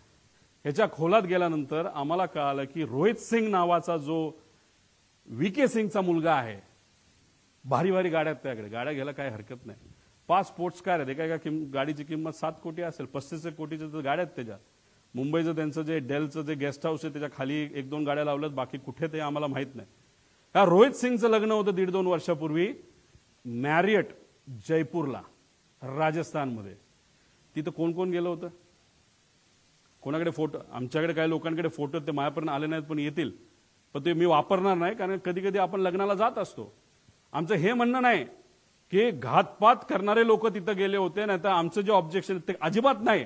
आमचं फक्त म्हणणं आहे VSR वर इन्व्हेस्टिगेशन का होत नाही, त्याचं कारण कदाचित असं असू शकतं की रोहित सिंगच्या लग्नामध्ये बरेच महाराष्ट्रातले सुद्धा सत्तेतले काही लोक, नेते, काही माजी मंत्री सुद्धा या निगडीत असणारे, आणि काही दुसऱ्या राज्यातले. त्यातलं एक राज्य आम्हाला कळलंय ते म्हणजे आंध्र प्रदेश. आंध्र प्रदेशचे TDP या पक्षाचे प्रमुख नेते, ते कोण मी सांगणार नाही, पुढच्या काही ह्याच्यामध्ये मी सांग, मला माहिती आहे का, तर 100% माहिती आहे. TDPचे एक प्रमुख नेते त्या लग्नाला, रोहित सिंगच्या VSRचा जो मालक आहे त्याच्या लग्नाला राजस्थानला हे गेले होते. मग मालकाच्या मुलाच्या लग्नाला तुम्ही तिथं जाता, आणि आज VSR या कंपनीवर जेव्हा ऑब्जेक्शन घ्यायचं असतं, त्याचे ऑपरेशन बंद करायचे असतात, तेव्हा तिथं मंत्री महोदय, TDP या पक्षातले, या देशाचे जे एव्हिएशन मिनिस्टर आहेत, ते कुठेतरी म्हणतात no safety concern with Lear jet aircraft VSR venture aviation minister. का ऑब्जेक्शन आम्ही नाही घेतलं पाहिजे? का दादांचा अपघात झाल्यापासून, का घात झाल्यापासून आतापर्यंत या राज्याचे सुद्धा मंत्री VSRली प्रवास करतायत? का आतापर्यंत इतर राज्यांमध्ये सुद्धा VSR चालू आहे? का? प्रश्न आहेत ना. आमचं धडधडीत डायरेक्ट म्हणणं आहे की सत्तेतले बरेचसे लोक हे VSRच्या मालकांच्या निगडीत आहेत. काही लोकांचे व्यवसाय आहेत. हैदराबादचा एक कुठला तरी मोठा व्यावसायिक आहे, तो कोणाच्या जवळ आहे याच्या खोलात सुद्धा मी जात नाही. त्याची 2 विमानं आहेत आणि दोन्ही विमानं VSRच्या नावाली आहेत. आणि आज सत्तेत जे लोक आहेत त्याच्या जवळ असणारा तो माणूस आहे, आणि कदाचित त्या माणसाकडे तिकडं त्या भागातलं एक छोटंसं पोर्ट सुद्धा असावं त्या राज्यातलं. फक्त एकच आहे, बाकी कुठले पोर्ट त्याचे नाहीत. मग कोण आहे हा माणूस? तिथं कोणाची सत्ता आहे? आणि ती सत्ता तिथं त्या ठिकाणी असताना त्या TDP या पक्षाचे नेते जर रोहित सिंगच्या लग्नाला तिथं जात असतील, आणि रोहित TDPचाच नेता आज जर तिथं तसे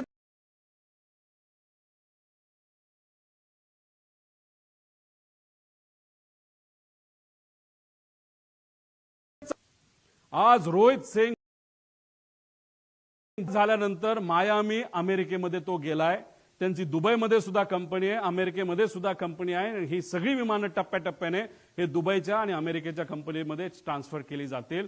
आज आम्ही सगळे दुःखात आहोत, आज आम्ही तिथं लढत आहोत. पण ज्या कंपनीच्या माध्यमातून हा घात झाला, नाहीतर हा अपघात झाला, त्याचा मालक मात्र आज भारतात नाही. त्याला कुणी मदत केली बाहेर जाण्यासाठी? कुणी त्याचा तिथं इन्व्हेस्टिगेशन लगेच करून त्याला लगेच ताब्यात घेऊन लगेच तुम्ही इन्व्हेस्टिगेशन आहे तर त्याचं तिथं चर्चा करून आणायला पाहिजे होती. पण हे महाशय गेले कुठं? तर मायामी अमेरिकेमध्ये त्या ठिकाणी गेलेले आहेत. आता ही बातमी एक ग्रेट आंध्रा नावाचा पेपर आहे, AP minister bought private jet. त्या जेटचं मला पॅटर्न सुद्धा माहिती आहे, त्याचं मॉडेल सुद्धा मला माहिती आहे, ते कोणाचं आहे हे तिथले लोक आपल्या सर्वांना त्या त्या ठिकाणी त्या त्या राज्यात सांगतील. माझं मत आहे की या VSR कंपनीला मुद्दामून वाचवण्याचा प्रयत्न केला जातोय. एवढा मोठा माणूस, महाराष्ट्राचा नेता गेल्यानंतर सुद्धा या सत्तेत असणारे काही लोक मुद्दामून या मालकांना वाचवत आहेत. म्हणजे दादा गेले याचं दुःख यांना नाही, पण पैसा आपला वाचला पाहिजे, मैत्री आपली टिकली पाहिजे, या अनुषंगाने VSRला मदत करतात. म्हणून आमचं मत आहे की आज नाही तर उद्या VSR कंपनीला बंदी घातली पाहिजे, आणि इन्व्हेस्टिगेशन करत असताना त्याच्यामध्ये सुद्धा काही चेंजेस केले गेले पाहिजे. त्याच्यामध्ये तुम्ही 5 कुठले तरी घेतले, CBIला देताय, चांगली गोष्ट आहे, CID तर आहेच, पण याच्याच बरोबर एक वर मॉनिटरिंग एजन्सी आम्हाला असावी. राज्यात विरोधी पक्ष नेत्यांना त्याच्यात घ्यावं. दुर्दैवाने महाराष्ट्रात कोणी विरोधी पक्ष नेता नाही, पण हा विषय फार मोठा आहे. प्रायव्हेटली फार मोठे सेलिब्रिटी ट्रॅव्हल करतात. त्यामुळे आमचं मत आहे की देशातले जे विरोधी पक्ष नेता वरचा आणि खालचा जो आहे, राहुल गांधीजी आणि वर जे असतील त्यांना याच्यामध्ये त्या ठिकाणी घ्यावं, काही खासदारांना घ्यावं, खाली काही घ्यावं. तो जो पक्ष जो बाधित आहे, नाही तर अजितदादा ज्या पक्षाचं प्रतिनिधित्व करत होते त्यातल्या काही लोकांना घ्यावं. पण त्यातले काही खूपच एव्हिएशनच्या अनुभवी लोक आहेत, त्यांचं काय करायचं हा निर्णय त्यांनी त्या ठिकाणी घ्यावा. मग अशा पद्धतीने आणि जज एक्स जज याच्यामध्ये घ्यावा आणि ही मॉनिटरिंग एजन्सी तुम्ही तिथे घ्यावी आणि ह्याच्या अंडर सीबीआय अंडर मतलब सीबीआय जो काम करेल तो रिपोर्ट बघेल, सीआयडीचा रिपोर्ट बघेल, एक एक्सटर्नल एजन्सीचा रिपोर्ट बघेल, पण हे केल्याशिवाय याच्यामध्ये पारदर्शकता येणार नाही असं आमचं ठाम मत आहे. मॅरिटचं तुम्हाला सांगितलं ते आम्ही तारखा पण काढू, काही फोटो आमच्यापर्यंत आलेत, काही डॉक्युमेंट्स आमच्याकडे आलेत, कोण कसं काय, फक्त ते आता वापरलेलं नाही कारण का मला ह्याच्यात राजकारण आणायचं नाही. पण एक गोष्ट आहे की काही लोक मुद्दामून याच्यात राजकारण आणि मैत्री आणतायत आणि पैसा आणि इन्व्हेस्टर पण मी देऊ शकतो, पण इन्व्हेस्टरच्या खोलामध्ये मी जाणार नाही. इन्व्हेस्टरचं काही डायरेक्ट रिलेशन असेल असं नाही, पण इन्व्हेस्टर मोठे मोठे असल्यामुळे शेकडो कोटीचा विषय असल्यामुळेच कदाचित या कंपनीला वाचवलं जातंय. त्यामुळे त्या इन्व्हेस्टरला मला म्हणायचं तुम्ही खूप मोठे आहात, हजारो कोटी तुमच्याकडे आहेत. आमचा काका आमचे दादा त्याच्यामध्ये गेलेले आहेत. 100-200 कोटीसाठी हे इन्व्हेस्टिगेशनला कृपा करून कुठल्या नेत्याचं नाही तर कोणाचं वजन टाकून तुम्ही हे मॅन्युप्युलेट करण्याचा प्रयत्न त्या ठिकाणी करू नका. कारण की इन्व्हेस्टिगेशन एजन्सी काम करेलच, पण आम्ही काय शांत बसू असं जर तुम्हाला वाटत असेल तर आम्ही शांत बसणार नाही, कारण आमचा काका आमचा नेता याच्यामध्ये गेलेला आहे. पुढे आता मुख्य पायलट सुमित कपूर याच्यामध्ये हे सगळे आम्ही विषय त्याच्यामध्ये मागितलेले आहेत. त्यांना कौटुंबिक अडचण होती. आता ती कौटुंबिक अडचण खूप खोलात जाऊन मी म्हणणार नाही, आणि त्या विषयाला धरून त्याचं ब्लॅकमेल तिथे झालं असावं आणि मग ते ब्लॅकमेल त्या ठिकाणी झालं असल्यामुळेच ते जे काही घटना घडल्या अशी शंका आहे की त्यांनी मुद्दामूनच त्या घटना त्या ठिकाणी घडून आणल्या. कारण बऱ्याच एक्सपर्टशी बोलल्यानंतर विमान ज्या पद्धतीने कळलं ते मुद्दामून मॅन्युअली आणि ट्रान्सपॉन्डर हे विषय तुम्हाला त्या आधीच्या ह्याच्यामध्ये सांगितलेलं आहे. याच्यात खोलात जाऊन चर्चा करायची जरूरत आहे. पण त्यांना दारू प्यायची खूप सवय होती.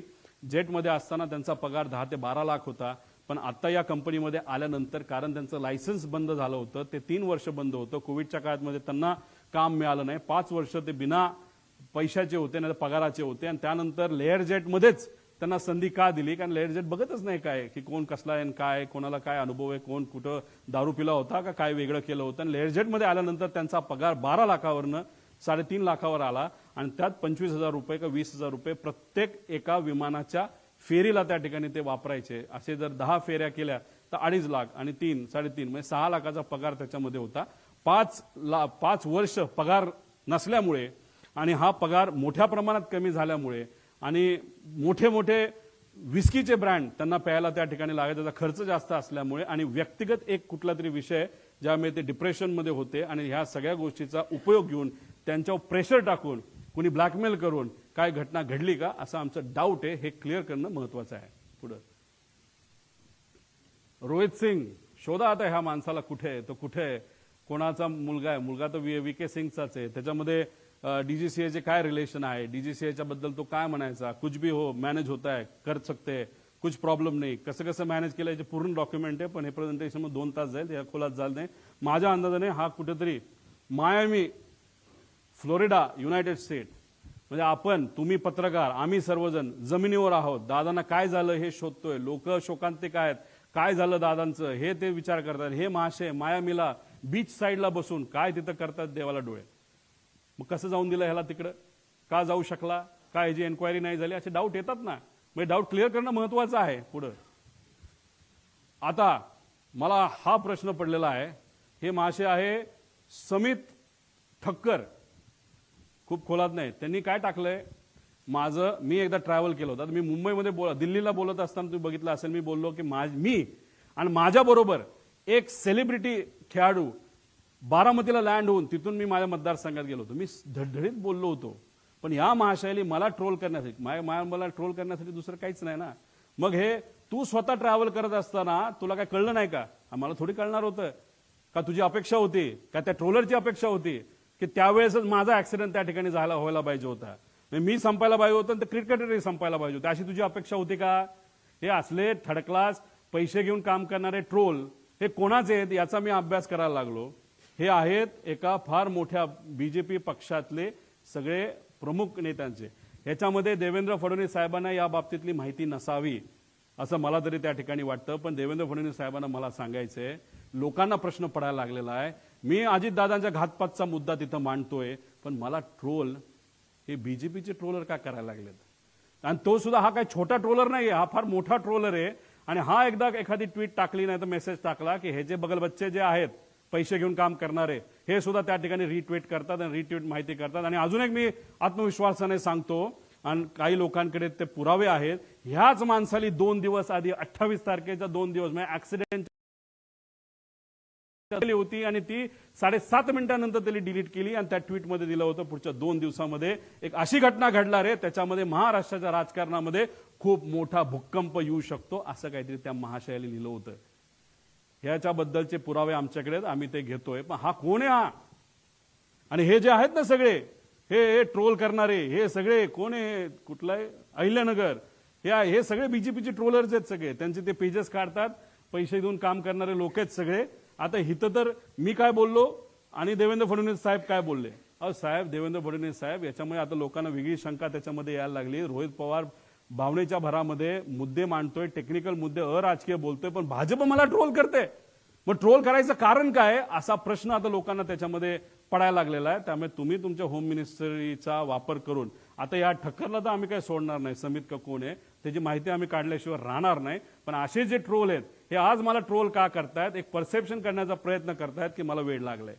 हो, प्रेमापोटी मला वेळ लागले, पण वेळ दोन्ही गोष्टीचं असतं. एक वेळ जे तुला लागले पैसे घेऊन काम करायला, आणि मला माझ्या काकाला काय झालं, माझ्या दादाला काय झालं हे शोधण्याचं वेळ मला लागले. आणि हे मला फक्त एकट्याला लागलं नाही, महाराष्ट्रात तमाम जनतेला त्या ठिकाणी लागले. त्यामुळे अशा पद्धतीने माझं ट्रोलिंग तिथं केलं जाते. आणि काही महाशय कॅश बॉक्सवाले, त्याचं नाव वेगळं असेल, त्यांनी सुद्धा आता आम्हाला ट्रोल करायला सुरुवात केली. काय हरकत नाही, तुला किती पैसा वापरायचा वापर, कारण तुमच्याकडे पैसेवाले लोक आहेत, आमच्याकडे स्वाभिमानी मराठी माणसं आहेत. आणि त्या लोकांना आम्हाला सांगायचं आहे की ठीक आहे, तुम्ही मला पाण्यात बघता का काय, पण एक समजून घ्या, माझे आजोबा फार मोठे आहेत, माझे काका मोठे होते, आणि मी रोहित पवार आहे, आणि मी या महाराष्ट्राचा स्वाभिमानी नागरिक आहे. आणि माझ्याबरोबर दादांची एन्क्वायरी करण्यासाठी मागणी करणारे महाराष्ट्राचे तमाम स्वाभिमानी नागरिक आहेत. हे असे चिरकुट पैसे घेऊन काम करणारे ट्रोल या ठक्कर का कोण आहे त्यासारखे नाहीत. त्यामुळे हे लोक मला ट्रोल करतात, याच्यावरून लोकांना आता वेगळ्या शंका यायला लागलेल्या आहेत. पुढं बाळ झालं ना, काय राहिलं का? हा, या पुढं. अरे पुढं घे ना, काय राहिलं काय? हो, आधार कार्डची माहिती. म्हणजे आता बघा, मी इथं मरमरून मीडियाचा वापर, मीडियाच्या चांगल्या पत्रकारांचा उपयोग करतोय, काय अधिकारी काय माझी आहे, आणि माझा वेगळा वेगळा सोर्स आहे. अमेरिकेत इकडं तिकडं सगळी माहिती आम्ही काढतोय. मला माहिती मिळायला केवढी अडचण आहे बघा. पण आता मी ज्या विमानाने ट्रॅव्हल केलं, ज्या सेलिब्रिटी बरोबर मी ट्रॅव्हल केलं, त्या विमानात ट्रॅव्हल करताना जी इन्फॉर्मेशन, जे आमचे डॉक्युमेंटेशन प्रूफ हे एअरपोर्ट अथॉरिटीला आम्ही देत असतो विश्वासाने की हा आमचे प्रूफ आहे, हो आम्हीच ते आहोत, हे आम्ही विश्वासाने तिथं देत असतो. ती सगळी माहिती या ट्रोलरला दिली जाते. एअरपोर्ट अथॉरिटीचं असं कोण आहे का एअरपोर्ट अथॉरिटीचे लोक ट्रोलरला माझ्याबद्दलची माहिती देण्यासाठी तिथं करतात? सगळी माहिती, फक्त माझी नाही, त्या सेलिब्रिटी क्रिकेटरची सुद्धा माहिती दिली.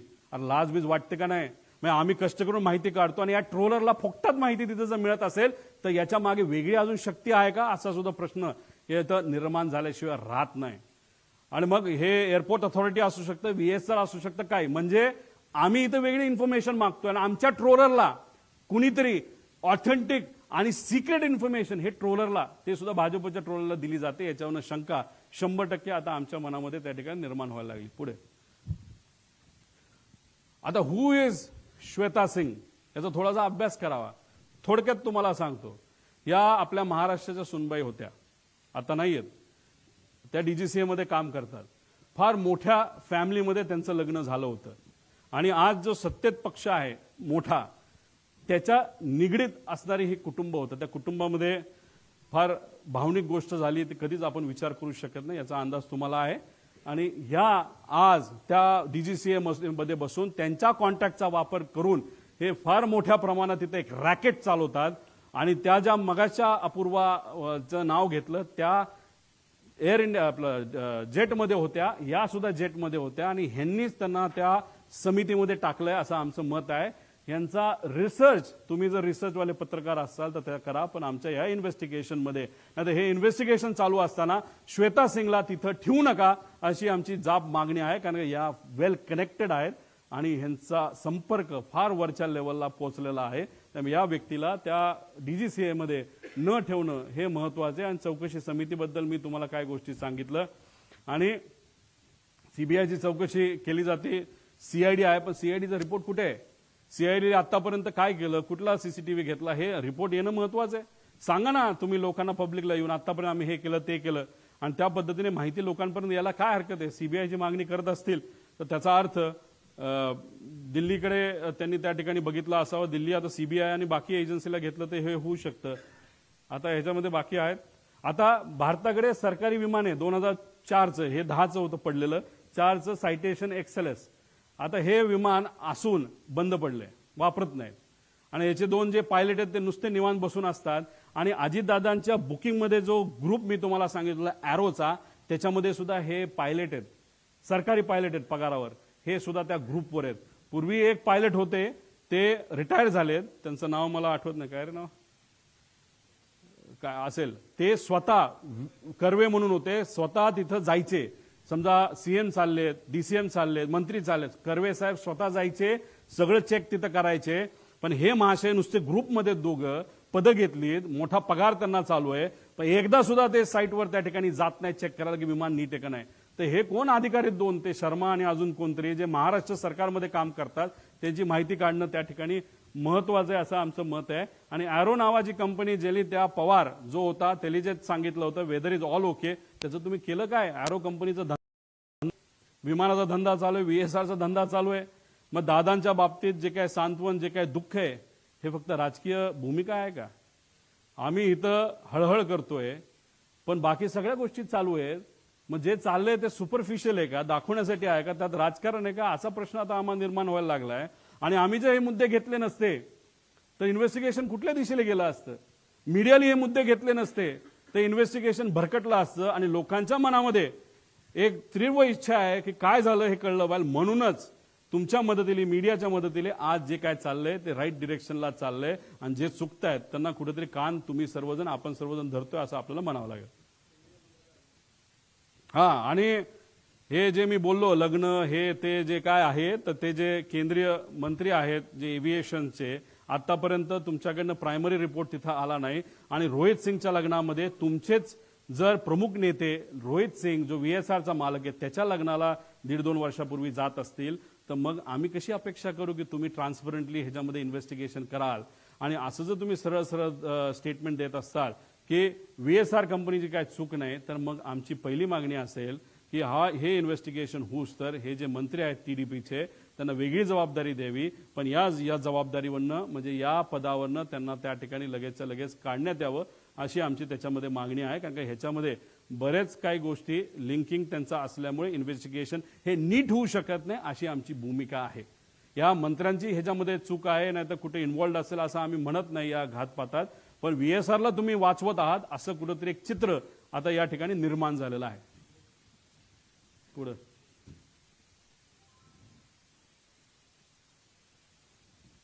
आता ह्याच्यामध्ये एक नवीन प्रायव्हेट विमानं काही एजन्सीली आणि कॅश बॉक्स जी कुठली कंपनी असेल याच्या मालकाला घेतले, त्याच्यामध्ये कोण कोण पार्टनर आहे हे सुद्धा आता येत्या काळामध्ये आपल्याला शोधावं लागेल. एक त्याच पक्षाचा कुठला तरी नेता पार्टनर आहे असं आम्हाला त्याच्यामध्ये कळतंय. आता हा घातपाताचं जे काही दृष्टिकोन आहे एक तुम्ही समजून घ्या. म्हणजे लोकांना प्रश्न पडलेला आहे, ह्याच्यात खरंच राजकारण असेल तर जे काही विलिनीकरणाची चर्चा ही सुरू होती त्याच्यामध्ये दादांमध्ये आमच्यामध्ये काय चर्चा झाली हे आम्हालाच माहिती आहे. याच्यामध्ये एक चर्चा अशी असू शकते की आम्ही NDA बरोबर सत्तेत जाणार, आम्ही म्हणजे आमचा पक्ष आहे, आणि ही गोष्ट काही लोकांना आवडत नसावी. नाहीतर दुसरा जो सिनारिओ आहे, दृष्टिकोन आहे की दादाच NDA मध्ये राहणार नाहीत, दादाच NDAतून बाहेर निघतील आणि रस्त्यावरची सामान्य लोकांची साठीची लढाई आमच्यावर लढतील. आणि हा दृष्टिकोन एका गटाला आवडला नसावा. त्यामुळे ह्याच्यामध्ये जर राजकारण असेल आणि ह्याला जर घातपात असं आपल्याला म्हणावं लागेल आणि राजकारण आणायचं असेल तर या 2 दृष्टिकोनापैकी एक दृष्टिकोन कुठला तरी असावा. आणि त्या दृष्टिकोनाला पाठिंबा देणारा एक जो गट आहे तो याच्या मागे असू शकतो असंही आपल्याला त्या ठिकाणी म्हणता येईल. पण एक अजून जाता जाता एक सर्वात महत्वाची गोष्ट आहे ही, कदाचित जे जिल्हा परिषद पंचायत समितीचे अजितदादाच्या पक्षातले जे कुठले उमेदवार आहेत त्यांना हा मुद्दा कळेल. जेव्हा नगर परिषदचं इलेक्शन झालं होतं, नगर पंचायतचं इलेक्शन झालं होतं, महानगरपालिकेचं इलेक्शन झालं होतं, तेव्हा दादा सगळ्या गोष्टीचं नियोजन त्या ठिकाणी बघत होते. आजच्या राजकारणामध्ये काम करत असताना, इलेक्शन लढत असताना आपल्याला कशाची जरूरत असते, तर आपल्याला मार्गदर्शक प्रमाणपत्र आणि कागदांची जरूरत असते. मार्गदर्शक कागद हे काय असतात हे कधीतरी मी नंतर त्या ठिकाणी आपल्याला सांगेल.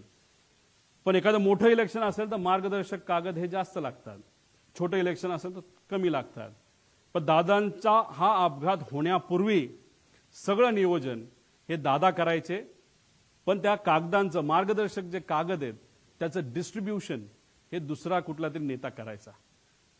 28 तारखेला असंही आम्हाला कळतंय, आता कळतंय म्हणून आम्ही सांगतोय की या जिल्हा परिषद पंचायत समितीच्या इलेक्शनचं, या मार्गदर्शक कागदांचं योग्य असं नियोजन त्या ठिकाणी झालं होतं. आणि निर्णय असा झाला होता, 200 पट ताकद या मार्गदर्शक कागदांच्या माध्यमातून इथं लावली जाणार. सगळं ठरलं, सगळं झालं. दुर्दैवाने 28 ची घटना त्या ठिकाणी घडली. आणि आम्हाला असं कळतंय की दादा नसताना या 200 पट ताकद जी लावली जाणार होती मार्गदर्शक कागदाच्या माध्यमातून, फक्त 50 पटच ताकद त्याच्यामध्ये लावली. 150 पट ताकद कमी लावल्यामुळे सुद्धा ते जे उमेदवार आहेत ते कुठेतरी काही गोष्टींच्या बाबतीत कमकुवत पडले आणि एकटे पडले दादा नसताना, अशी ती चर्चा आहे. त्यामुळे 150 पट ताकद का कमी लावली आणि कुणी लावली ह्याच्यामध्ये सुद्धा आपल्याला त्या ठिकाणी खोलात जावं लागेल. असे अनेक आहेत. आणि मी काय राजकारण करतो असं नाही, आज पण राजकारण करत असलो असतो, जे जे बोललो ते खोटं निघालं असतं. पण जे जे मुद्दे मांडले, कारण शेवटी इन्व्हेस्टिगेशन करत असताना टेक्निकल इन्व्हेस्टिगेशन इज इम्पॉर्टंट. आणि त्याच्याच बरोबर जर क्रिमिनल इन्व्हेस्टिगेशन आपण करतोय तर त्याच्यामध्ये एक दिवस आधी काय घडलं, एक महिना आधी काय घडलं, कोण कोणाला भेटलं, नंतर काय घडलं, कोण कसं वागतंय, कोण किती भावनिक आहे, कोण कुठल्या विषयामध्ये, एखाद्या महत्वाच्या विषयामध्ये चर्चा करत असताना कोण कुठल्या भावनेतून त्या ठिकाणी बोलतोय, हे सगळ्या गोष्टी जर आपण बघितल्या तरच त्याला राईट इन्व्हेस्टिगेशन आपण म्हणू शकतो. त्यामुळे आमची मागणी आहे की याच्यात क्रिमिनल इन्व्हेस्टिगेशन सुद्धा त्याच्यामध्ये त्या ठिकाणी व्हावं. आणि टेक्निकल इन्व्हेस्टिगेशन तर व्हावंच, पण टेक्निकल आधी सांगितल्यामुळेच याच्यामध्ये मोठे रिस्ट्रक्चरिंग करण्याची त्याच्यामध्ये त्या ठिकाणी जरूरत आहे. पुढे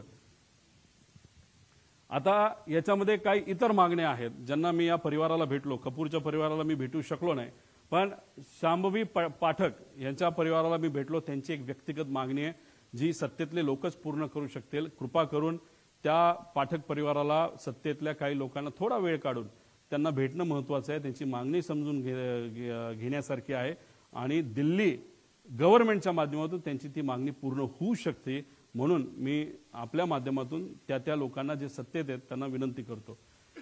विदीप जाधव यांच्या मुलांचं शिक्षणाची जबाबदारी आम्ही घेतली, तो विषय तिथं संपलेला आहे. पण त्याच्याचबरोबर त्यांच्या पत्नी या ठाणे महानगरपालिकेमध्ये कॉन्ट्रॅक्टवर काम करतात. एकनाथ शिंदे साहेबांना आम्ही भेटूच, पण या प्रेस कॉन्फरन्सच्या माध्यमातून त्यांच्या नेत्यांना आणि एकनाथ शिंदे साहेबांना आणि श्रीकांतभाऊ शिंदेंना मी विनंती करतो की त्यांना परमनंट जर आपल्याला करता आलं या संवेदनशील विषयाच्या माध्यमातून, ते फार महत्वाचं त्या ठिकाणी ठरू शकतो. पिंकी माळी यांचा भाऊ यांना कॉन्ट्रॅक्टवर आम्हाला एका ठिकाणी नोकरी देता आली, जेवढं जमलं तेवढं. पण शेवटी तिचा याच्यामध्ये त्या ठिकाणी अपघात झालेला, ती आज त्या परिवाराबरोबर नाही. त्या परिवाराला आर्थिक दृष्टिकोनातून सबलीकरण करण्याचा फार मोठा वाटा त्या मुलीचा होता, युवतीचा होता. ती आज त्या परिवाराबरोबर नाही. त्या मुलाला परमनंट जर काय करता आलं, चांगला पगार जर तिथं देता आला तर त्या बाबतीत सुद्धा तिथं विचार करण्यात यावा. कारण पिंकी माळींना शिकवण्यासाठी त्या टॅक्सी चालक वडिलांनी, मुलगी असली तरी 50-60 लाख रुपये खर्च करून तिला शिकवण्याचा प्रयत्न केला आणि शिकवलं सुद्धा. पण दुर्दैवाने ही घटना त्या ठिकाणी घडली. त्यामुळे त्या परिवाराला सुद्धा मदत त्या ठिकाणी करण्याची जरूरत आहे. त्याच्याचबरोबर नंतर आम्ही अधिवेशनामध्ये विषय मांडूच, अजितदादांची नावं कुठल्या कुठल्या वास्तूला, कुठल्या कुठल्या गोष्टींना त्या ठिकाणी दिली जावीत, ह्या आमच्या मागण्या येत्या काळामध्ये त्या ठिकाणी असतील. पुढे आणि जस्टिस फॉर अजितदादा हॅशटॅग या पद्धतीने अख्खा महाराष्ट्र विचारतोय काय खरं घडलं 28 तारखेला, 28 तारखेच्या आधी. पण जे 28 तारखेला घात का अपघात जो घडला त्याच्यामुळे सर्व महाराष्ट्रातले सामान्य लोक आज चिंतेत आहेत. आणि आज एवढा मोठा नेता आपल्यातून गेला तर आपलं उद्या कसं व्हायचं असा प्रश्न त्यांना तिथं पडलेला आहे. पण जस्टिस फॉर अजितदादा या पद्धतीने आम्ही सर्वजण आणि शुभचिंतक असे अनेक जण आम्ही सगळेजण मिळून या विषयासाठी, या इन्व्हेस्टिगेशनसाठी, हे इन्व्हेस्टिगेशन योग्य पद्धतीने व्हावं आणि आयुष्याच्या आमच्या स्वतःच्या शेवटच्या काळामध्ये जेव्हा आम्ही या विषयाकडे लक्ष देऊ तेव्हा आम्हाला कुठेतरी एक समाधान असेल की अजितदादांच्या घात का अपघाताच्या बाबतीत योग्य असं इन्व्हेस्टिगेशन व्हावं, यासाठी महाराष्ट्राच्या जनतेने, पत्रकारांनी आणि माझ्यासारख्या एक सामान्य कार्यकर्त्याने सुद्धा यासाठी पुढावा घेतला. माणूस आपल्यात नसला तरी जस्टिस त्यांच्या त्या गोष्टीला मिळालं असं एक समाधान शेवटच्या आयुष्याच्या लेवलला हे आम्हा सगळ्यांना त्या ठिकाणी असावं, एवढीच आमची छोटीशी साधीशी इच्छा. हिंदीमध्ये नंतर बोलू का? बरं ठीक. हिंदीचं काय करू? हिंदी नंतर घेतो. नको नको.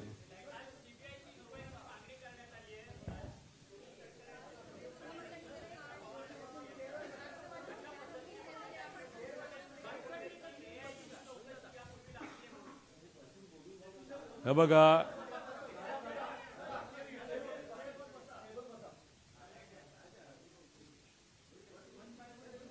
वन बाय गन घ्या. 1 तास विचारतो, विचारा, मला काय नाही. हे बघा, काल सीबीआयला ही एन्क्वायरी दिली जावी अशी मागणी अजितदादांच्या पक्षाकडनं काकी असतील, पार्थ असेल आणि काही इतर नेते यांनी मिळून त्या ठिकाणी केली. चांगली गोष्ट आहे. मी त्यांचं पत्र बघितलं, मी जे मुद्दे मांडले ते त्या पत्रामध्ये दिसले. माझ्या मनात ज्या शंका आहेत त्यासुद्धा त्यांच्या मनामध्ये आहेत. ही एक महत्त्वाची गोष्ट आहे. फक्त विषय एवढाच आहे, 20 दिवसानंतर हे पत्र जर त्या ठिकाणी दिलं जात असेल तर थोडा उशीर झाला, काय हरकत नाही. आणि दुःखात पक्ष असेल, आमदारांशी बोलायचं असेल, पदाधिकाऱ्यांशी बोलायचं असेल, सगळ्यांशी बोलून त्यांनी त्या ठिकाणी तो निर्णय घेतला. पण या 20 दिवसामध्ये इन्व्हेस्टिगेशन ज्या पद्धतीने व्हायला पाहिजे ते दुर्दैवाने त्या ठिकाणी न झाल्यामुळे कागदांमध्ये हेराफेरी झाली असावी असं माझं मत आहे. ठीक आहे, आम्ही सत्तेत नसताना एवढं लढतोय. त्यांनी काल पत्र दिलं असेल, त्याचा फायदा नक्कीच त्या ठिकाणी होईल. देवेंद्र फडणवीस साहेब सुद्धा लगेचच्या लगेच सीबीआयला परवानगी देतील. सीआयडी पण इन्व्हेस्टिगेशन करेल, सीबीआय सुद्धा इन्व्हेस्टिगेशन करेल, डीजीसीए पण इन्व्हेस्टिगेशन करेल. आणि बाहेरून एखादी एजन्सी ही घ्यावीच लागेल, एखादी नाही 2 एजन्स्या, आणि त्याला कंट्रोलिंग एक प्रमुख बॉडी असावी असं आमचं मत आहे.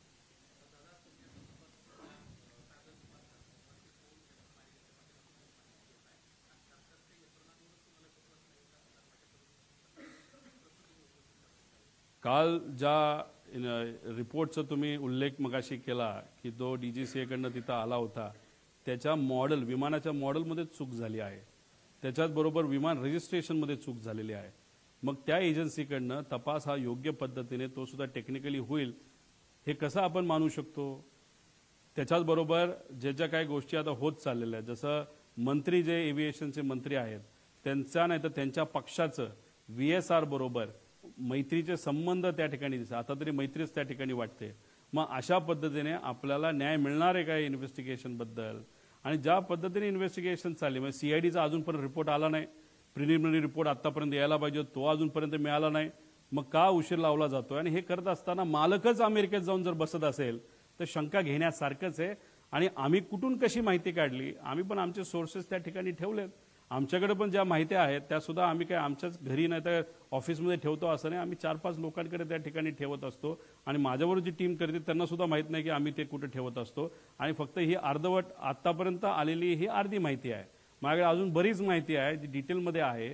ती माहिती उद्या परवा आम्ही आणू शकतो. फक्त आमची इच्छा आहे की आम्ही एवढं प्रेझेंटेशन केल्यानंतर इन्व्हेस्टिगेशन सुद्धा तेवढंच खोलात त्या ठिकाणी गेलं पाहिजे.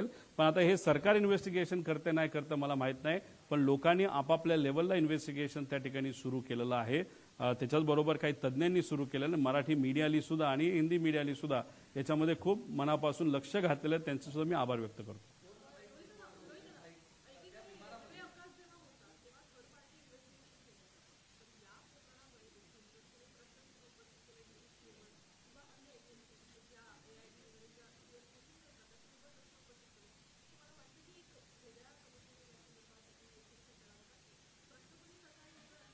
%100% सीबीआय घ्यायचे असेल तर घ्या, CID घेतलीच आहे, ती ठीक आहे. त्याच्याबरोबर DGCAची आहे, त्यांची इंटरनल इन्व्हेस्टिगेशन एजन्सी, हरकत नाही. पण भारताच्या बाहेरच्या 2 एजन्स्या तुम्ही घ्याव्यात आणि ह्या सगळ्या एजन्सीला रिपोर्ट करण्यासाठी, नाही तर रिपोर्ट ज्यांना केलं पाहिजे त्याला एक कमिटी फॉर्म करा. त्या कमिटीमध्ये मी जसं सांगितलं, महाराष्ट्रात विरोधी पक्ष नेता नाही तर त्यांचा घेता आला असता, पण देशाचे विरोधी पक्ष नेता तुम्ही घ्या. त्याच्याचबरोबर काही माजी चांगले अधिकारी तुम्ही घ्या, माजी जजेस तुम्ही घ्या, अजितदादांच्या पक्षातले काही लोकांना तुम्ही घ्या आणि काही चांगले तज्ज्ञ त्याच्यामध्ये तुम्ही घ्या आणि ह्या कमिटीला हा रिपोर्ट सादर केला पाहिजे. कमिटीच्या मनामध्ये जे प्रश्न आहेत ते त्या एजन्सीला पण विचारण्याची संधी त्या ठिकाणी दिली गेली पाहिजे. त्यामुळे अशा पद्धतीने पारदर्शक हा तपास व्हावा अशी आमची त्याच्यामध्ये मागणी. पण आज ते होताना दुर्दैवाने त्या ठिकाणी दिसत नाही. VSRला पाठबळ दिलं जातं. जर खरंच तुमच्याकडे सत्ता आहे ना, त्या सत्तेचा वापर करून VSRला आत्ताच्या आत्ता कुलूप लावण्याची धमक अजितदादा आज असते आणि त्यांच्या परिवारामध्ये नाही तर त्यांच्या कुटुंब, त्यांच्या राष्ट्रवादी परिवारामध्ये जर एखादी अशी घटना घडली असते, दादा जर आज असले असते, दादा म्हणले असते राजकारण बाजूला, आत्ताच्या आत्ता ही VSR बंद करा, ही दादाची धमक होती. ती धमक मात्र आज सत्तेत असणाऱ्या लोकांकडनं दिसावी अशी लोकांची आणि आमची अपेक्षा आहे.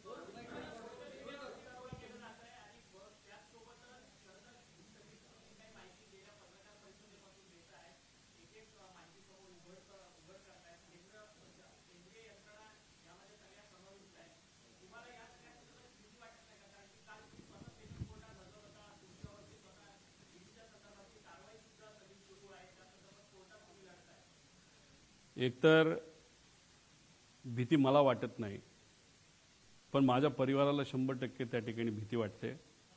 एवढ्या मोठ्या लोकांना जर तू अंगावर घेत असेल, त्याच्याचबरोबर एवढी मोठी लोक जर कुणी असेल, कारण ही घटना घडवायला फार मोठे लोक त्याच्या मागे असू शकतात, नाही तर लागतील.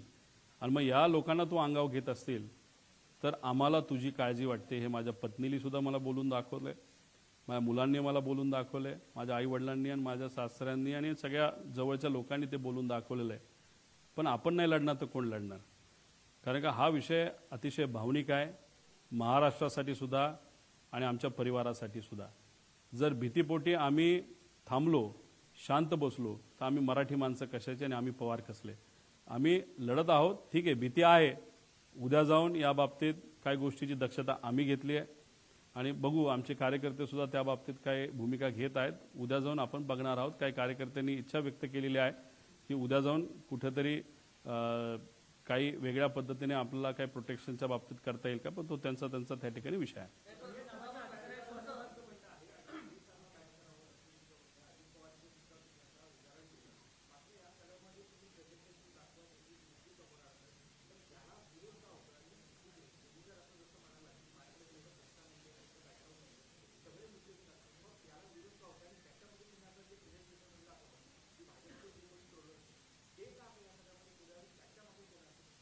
नाही, कोण आहे नाही आहे माहीत नाही, पण एक आहे, का मला विरोध करतात ह्याला मला सांगता येणार नाही. पण माझा विरोध करतायत, मला ट्रोल करतायत, याच्यामुळे मात्र शंका आता वाढायला लागलेली आहे. त्यामुळे शंका नक्कीच वाढत चाललेली आहे. त्यामुळे जर मोठ्या नेत्यांना माहीत नसेल त्यांचे ट्रोलर अशा पद्धतीचे पराक्रम करतायत, डोकं न वापरता का आदेशाने मला माहीत नाही, त्यांना जरा खाली आदेश त्या ठिकाणी दिले पाहिजे. कारण ट्रोल करून फालतू काहीतरी करतायत. तू कशाला विमानाला गेला होता? थोडी मला माहित होतं की ते विमान कसं आहे आणि ते विमान चालवायला आलं असतं तर मीच उडवत गेलो असतो ना. त्यामुळे असले फालतू काहीतरी विषय, म्हणजे बिना मेंदूचे हे सगळे ट्रोलर आहेत. पण ते आज एका मोठ्या पक्षाचे ट्रोलर आहेत, ऑफिशियल ट्रोलर आहेत. आणि त्याच्याचबरोबर त्या व्यक्तीने 2 दिवसाच्या आधी एक अशी ट्विट केली होती जे मला कळालं, ती 2 जणांकडे आहे, ती मला देत नाहीत पण ते देतील, की त्याच्यामध्ये त्यांनी दिलं की 2 दिवसामध्ये एक फार मोठा भूकंप या महाराष्ट्रामध्ये राजकीय दृष्टिकोनातून होईल, अशी काहीतरी त्या ठक्कर नावाचा का कोण येतो त्याची ती ट्विट होती. खरंच मग काही ना काहीतरी शंका मनामध्ये आल्याशिवाय राहत नाही.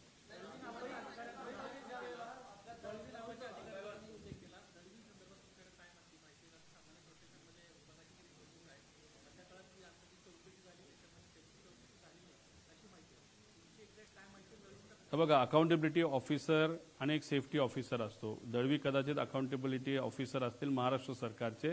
महाराष्ट्राकडे जी कुठली विमानं नाही तर हेलिकॉप्टर असतील त्या NOCPचे, म्हणजे ते NOCPचं लायसन्स असतं.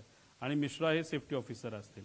विषय एवढाच आहे की पूर्वीचे जे कर्णिक नावाचे अधिकारी होते ते स्वतः VIP मुवमेंट जेव्हा व्हायचं ते विमान बघण्यासाठी, टेक्निकल काय गोष्टी आहेत ते बघण्यासाठी ते स्वतः तिथं जायचे. पण हे दोन महाशय दळवी आणि ते जे कुठले दुसरे मिश्रा म्हणून आहेत, हे ऑफिसमध्येच बसून राहतात.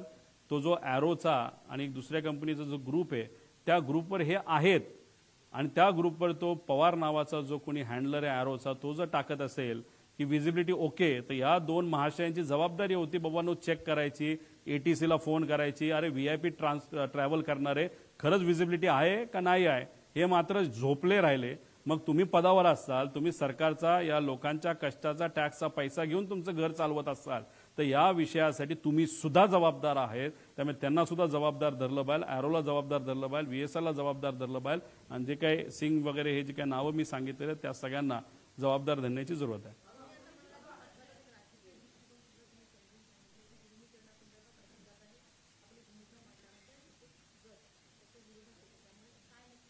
नाही, मला एवढंच सांगायचं होतं की याच्यामध्ये राजकारण आहे का नाही आहे हे मला माहीत नाही. मी फक्त म्हणतोय की पारदर्शक पद्धतीने इन्व्हेस्टिगेशन, एन्क्वायरी त्याच्यामध्ये त्या ठिकाणी व्हावी. आता राजकीय दृष्टिकोनातून जर, कारण शेवटी लोक मला विचारतात की जर राजकीय अँगल असेल तर तो कुठला, त्याला दोनच अँगल असू शकतात. एक अँगल की NDA बरोबर आम्ही सर्वजण गेलो तो एक कुठला तरी गट दुखावणार आहे, आणि जर आम्ही NDA बरोबर न राहता दादाच NDAतून बाहेर आले आणि रस्त्याची लढाई लोकांबरोबर राहून ते लढले तर एक दुसरा गट त्याच्यामध्ये दुखावणार आहे. या दोन सिनारिओ नाहीतर या दोन संभावनापैकी एक कुठली तरी संभावना राजकीय दृष्टिकोनातून असू शकते असं माझं मत आहे.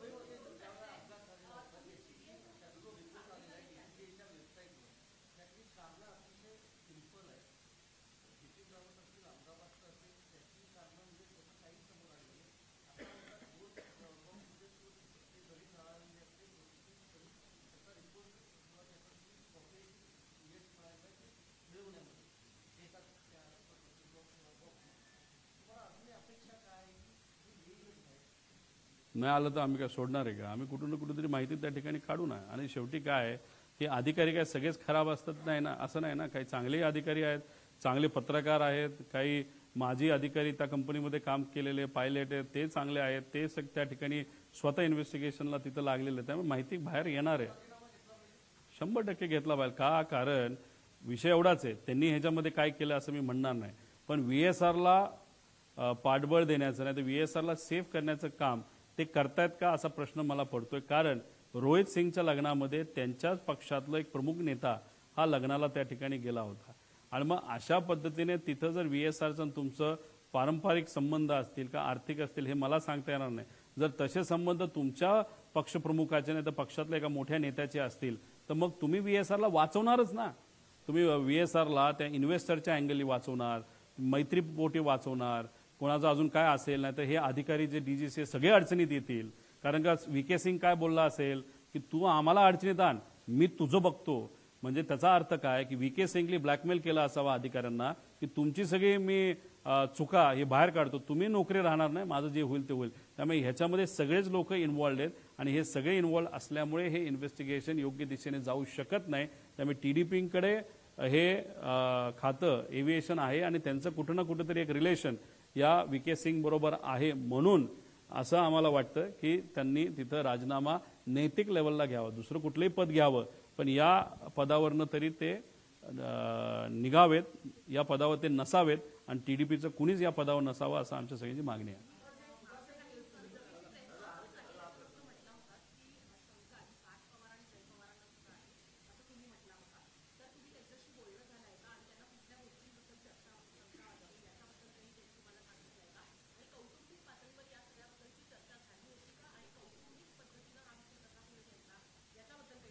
पार्थ आणि जय बरोबर 13 दिवसात मी बोललो. 13 दिवस झाल्यापासून आजपर्यंत अजूनपर्यंत आम्ही बोललेलो नाही.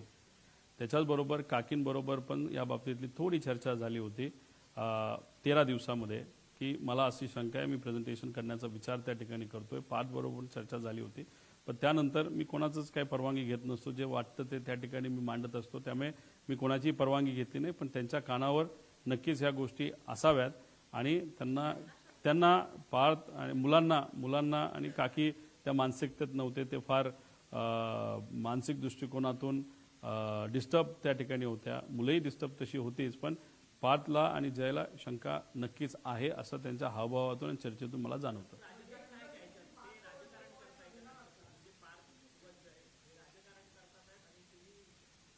एक तुम्ही समजून घ्या की काकींच्या बाबतीत बोलायचं झालं तर त्या राजकारणी नाही आहेत. आता त्या राजकारणामध्ये ऍक्टिव्ह लेवलला आलेल्या त्या समाजकारणी आहेत. आणि पार्थ आणि जय ठीक आहे, पार्थ एकदा इलेक्शनला उभा राहिला असेल पण ते झाल्यानंतर तो तसा ऍक्टिव्ह राजकारणामध्ये नाही आहे.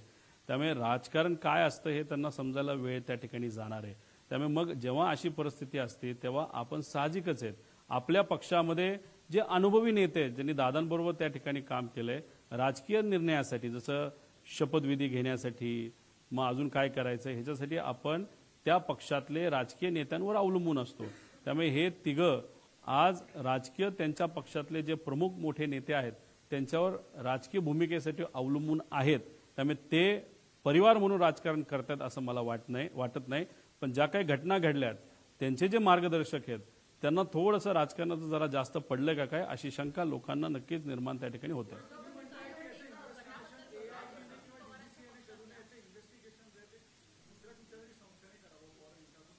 एक तर मी फ्रान्स खरं तर काल फ्रान्सचे प्राईम मिनिस्टर त्या ठिकाणी आले होते तेव्हाच आम्ही हा मुद्दा घ्यायला होता. आधी घेतलाय आम्ही. फ्रान्सची एक चांगली एजन्सी आहे, युकेची एक चांगली एजन्सी आहे आणि अमेरिकेची एक चांगली एजन्सी. या तीन एजन्सीकडनं आपल्याला हे इन्व्हेस्टिगेशन प्रॉपरली टेक्निकल लेवलला आणि सायंटिफिक लेवलला हे आपल्याला करता येईल.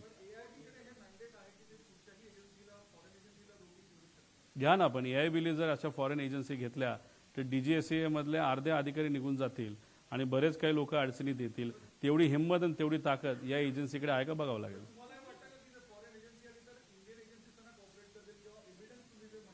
नाही, कॉपरेट नाही केलं तर त्या एजन्सी हे तरी सांगतील हे कॉपरेट करत नाहीत, बस तेवढं काफी आहे.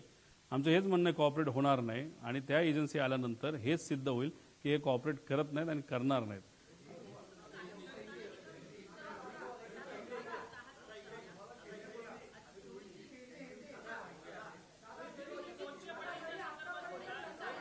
अहो मी सगळे प्रश्न घेऊ, फक्त एक एक घ्या ना. काय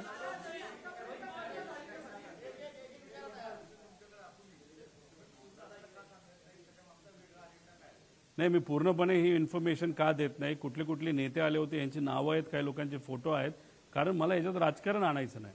पण मी एकच गोष्ट सांगतोय की त्याच्या लग्नाला मोठे मोठे नेते 100% गेले होते.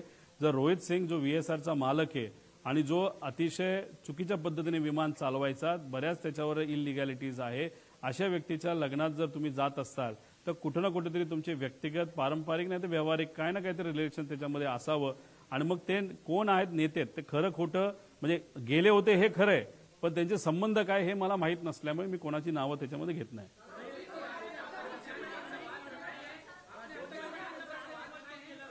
मराठी करतो ना, 5 प्रश्न मराठीत.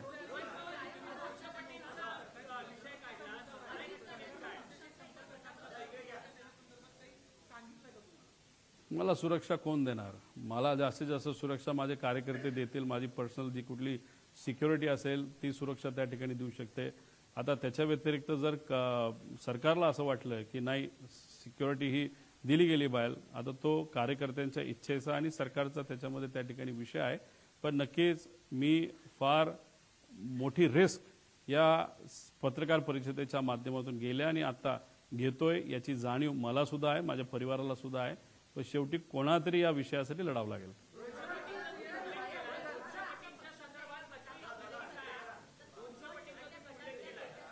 200 पटीबद्दल आणि 50 पटीबद्दल, दादा असताना आणि दादा नसताना. दादा असताना नगर परिषद, नगरपंचायत आणि महानगरपालिकेचे इलेक्शन झाले, त्या उमेदवारांना मी काय म्हणतो हे कळलंय. आज दादा नसताना 50 पटीचं हे जिल्हा परिषद पंचायत समितीच्या उमेदवाराला कळलेलं आहे. त्यामुळे त्यांच्यात काय चर्चा ही फक्त मी बोलून दाखवली. आणि हा विषय मला जो सांगण्यात आला इथून 150 किलोमीटरवर एक कुठला तरी मतदारसंघ असावा, चांगला मतदारसंघ आहे, अशा एका जबाबदार आमदाराकडूनच हा विषय त्या ठिकाणी माझ्यापर्यंत आलेला आहे.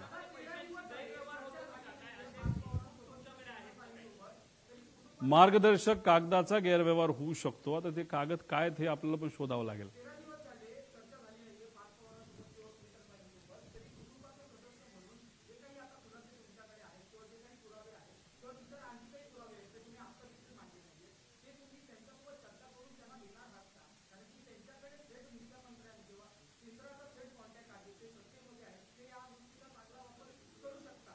मीडिया म्हणून तुम्ही इच्छा व्यक्त करत आहात, पब्लिक म्हणून महाराष्ट्राचे नागरिक इच्छा व्यक्त करतायत, म्हणून ही प्रेस कॉन्फरन्स मी घेतो आणि हे पुरावे त्यांना देतोय.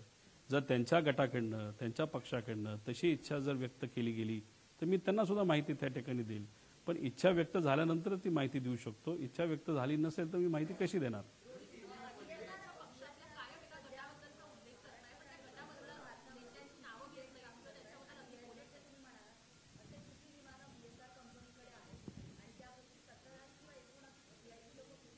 VSR व्हेंचर्स आणि VSR कॉर्पोरेशन नावाच्या 2 कंपन्या त्याच्यात 27 विमानं आहेत. 27 विमानापैकी आपले जे सगळे नेते बऱ्यापैकी विमानं त्याच्यामध्ये वापरतात. मुख्यमंत्री साहेब जर धावपट्टी मोठी असेल तर 600 लेगेसी 600 एक चांगलं विमान आहे, ज्याच्यातून मी त्या सेलिब्रिटी खेळाडूला घेऊन गेलो होतो का ते 2000 होतं माहीत नाही.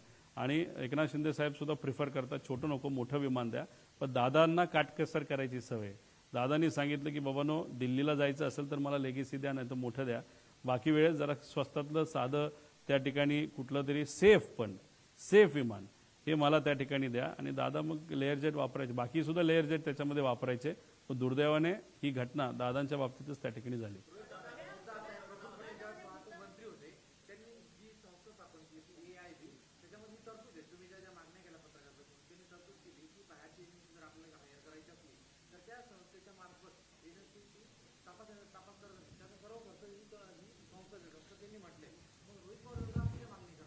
मग सीबीआयला काल जे काय पत्र त्या ठिकाणी सीबीआयचं तपास यंत्रणा सीबीआयला घेण्यात यावं हे जे पत्र त्याच्यामध्ये दिलं, तर तुम्हाला एवढ्या सगळ्या गोष्टींची माहिती असेल तर त्या पत्रामध्ये हे कदाचित त्यांनी ते लिहिलं असेल, आणि लिहिलं नसेल तर का नाही लिहिलं असा प्रश्न त्यांना आपल्याला करता येईल.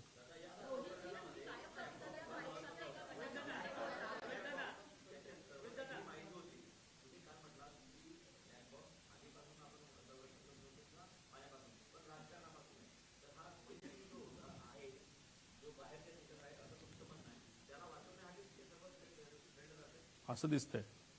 रोहित सिंग, VK सिंग, VSR ही कंपनी, आणि VSR या कंपनीमध्ये 250 कोटीची इन्व्हेस्टमेंट ज्या लोकांनी केली त्या सगळ्या लोकांना वाचवण्याचा प्रयत्न सरकारकडे केला जातोय. म्हणून हे इन्व्हेस्टिगेशन हे योग्य डिरेक्शनली चाललेलं नाही, योग्य दिशेने चाललेलं नाही. याच्यामध्ये बऱ्यापैकी कागदाचा मॅन्युप्युलेशन, नाहीतर कागद हे बदलले जातील, आता डॉक्युमेंटेशन बदललं जाईल असं आम्हाला भीती वाटते.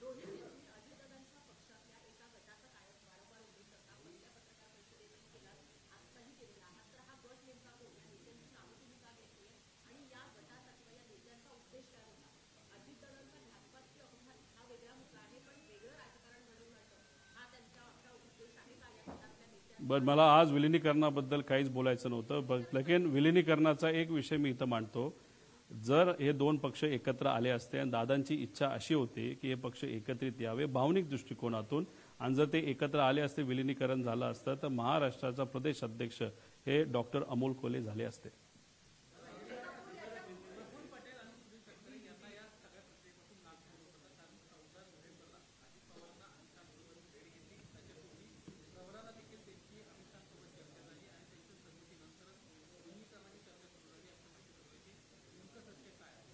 नाही, खूप काय आता विलिनीकरणावर या ठिकाणी मी बोलणार नाही, कारण काय होतं की विलिनीकरण हा मुद्दा घेतला तर चर्चा दुसरीकडे त्या ठिकाणी जाते. दुसऱ्या पक्षातल्या काही गटाला विलिनीकरणावर चर्चा करायला लय भारी वाटतं. बरेच प्रेस कॉन्फरन्स बघितले तर त्यात फक्त विलिनीकरण ते त्या ठिकाणी बोलतायत. आम्हीच आहोत जे अजितदादांचा घात का अपघात या विषयावर त्या ठिकाणी बोलतोय. त्यामुळे त्यांना ज्या विषयावर बोलायचे त्या विषयावर मी बोललंच पाहिजे असं नाही. त्यामुळे आज नाही, आमच्याकडे माहिती खूप आहे. डॉक्टर अमोल कोल्हेंनी सुद्धा या बाबतीत काही स्पष्टीकरण दिलंय, कारण डॉक्टर अमोल कोल्हेच या संयुक्तित राष्ट्रवादीचे प्रदेश अध्यक्ष या महाराष्ट्राचे झाले असते. दादांची इच्छा होती आणि मग ते फार प्रामुख्याने पुढाकार त्या ठिकाणी घेत होते दादांच्या इच्छेप्रमाणे, आणि दादा त्यांच्यावर लक्ष ठेवून होते आणि त्यांना पार्टी ही वाढवायची होती. त्यामुळे अमोल कोल्हेंनी सुद्धा या बाबतीत स्पष्टीकरण दिलंय, ताईंनी दिलंय, शशिकांत शिंदे साहेबांनी दिलंय. ज्यांच्या घरी या बैठका व्हायच्या 13 बैठका झालेल्या आहेत.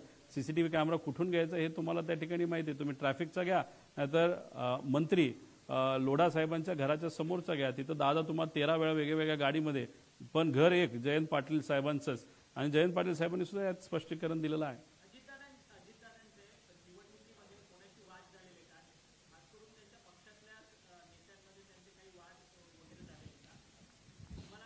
काही आमदारांशी तुम्ही बोललात तर ते तुम्हाला नक्कीच सांगतील, पण आमदारांशी बोलताना सुनेत्रा वहिनी काकी या राष्ट्रीय अध्यक्ष व्हाव्यात यासाठी सगळ्याच आमदारांनी सह्या केल्यात असं नाही, 35 आमदारांनी सह्या केल्यात असं आम्हाला कळतंय.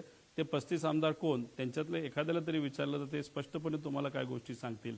आणि सर्वच पदाधिकाऱ्यांनी सह्या केल्यात असं नाही, ठराविक मेजॉरिटी पदाधिकाऱ्यांनी सुनेत्रा काकींसाठी सह्या केल्यात. ज्यांनी सह्या केल्यात त्यांना तुम्ही विचारा, ज्यांनी सह्या केल्याच नाहीत त्या का नाही केल्या, कोणते आमदार आणि कोणते पदाधिकारी, हे खरं संशोधनाचा विषय आहे.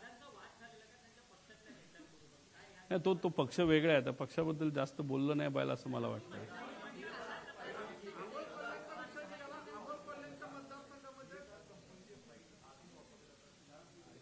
आधी वापरले जात होते आणि दुर्दैवाने आत्ता सुद्धा वापरले जात आहेत. म्हणून मला सीएम साहेबांना सांगायचंय, डीसीएम साहेबांना सांगायचंय, सर्व मंत्र्यांना विनंती करायची, सर्व सेलिब्रिटीला विनंती करायची, VSR कंपनीमध्ये मेंटेनन्सचा खूप मोठा घोळ होता.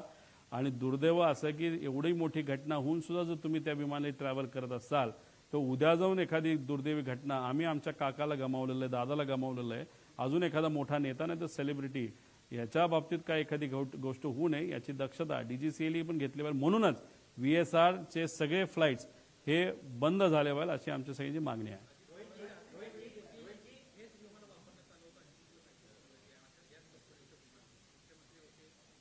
म्हणून बघा, आम्हाला राजकारण करायचं झालं असतं तर आम्ही या विषयावर बोललो नसतो, पण आमचं मत आहे की सर्वच नेते, विरोधातले सुद्धा आणि सत्तेतले नाही तर विरोधातले, या सगळ्यांनी एक लक्षात घेतलं पाहिजे की VSR या कंपनीचे विमानं अतिशय फालतू आहेत, खराब पद्धतीने मेंटेन केलेले आहेत. फक्त त्यात काय असतं की VSR स्वतःचेच सगळे विमान ठेवतो असं नाही.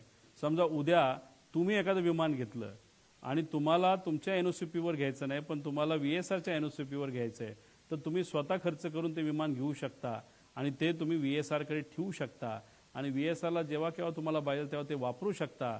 अशा प्रकारची पण त्यांची हाय क्वालिटीची विमानं आहेत जी VSRच्या नावाली आहेत.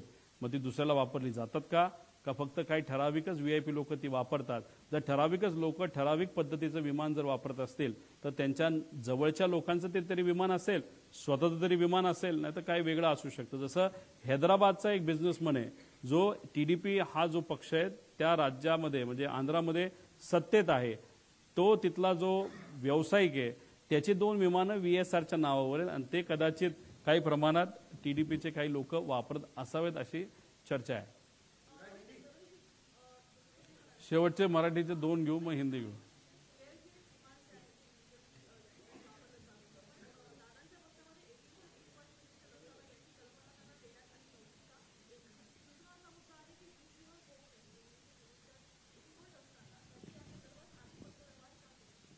प्रायोरिटी वेगळ्या असतात. त्यांची प्रायोरिटी त्या नेत्यांची सत्ता स्थापन करणं, पदं मिळवणं आणि काही इतर गोष्टीमध्ये कदाचित ती प्रायोरिटी असं या नेत्यांची, कदाचित ती राजकीय नेत्यांची ती प्रायोरिटी त्या ठिकाणी असते असं मला वाटतं. पण राहिला प्रश्न तुमच्या अनुभवाचा, तुम्ही तिथं मंत्री होता, त्या अनुभवाचा फायदा या इन्व्हेस्टिगेशनला व्हावा अशी लोकांची इच्छा आहे ना, पण ते होताना दिसत नसल्यामुळेच कुठेतरी लोक नाराज आहेत. त्यामुळे त्यांचा अनुभवाचा वापर त्यांनी करावा. आणि तसंही 2009ला ही कंपनी फॉर्म झाली असली तरी 2014ला NOCPचं लायसन्स त्यांना मिळालंय. त्यावेळेस कोण मंत्री होतं, त्यांचा तो अनुभव होता. एवढे फटीचर कंपनी रजिस्टर आणि त्याला NOCP जर मिळत असेल, तो सुद्धा हा एक कुठला तरी एजंट होता.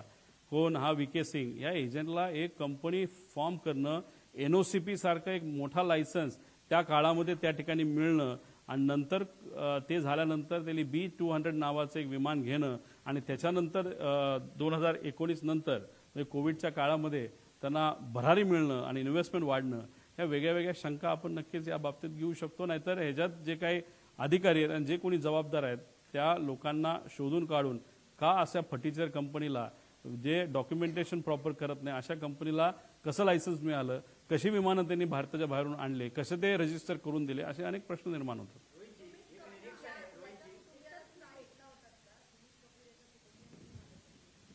कपूर पायलट या परिवाराला मी भेटलेलो नाही.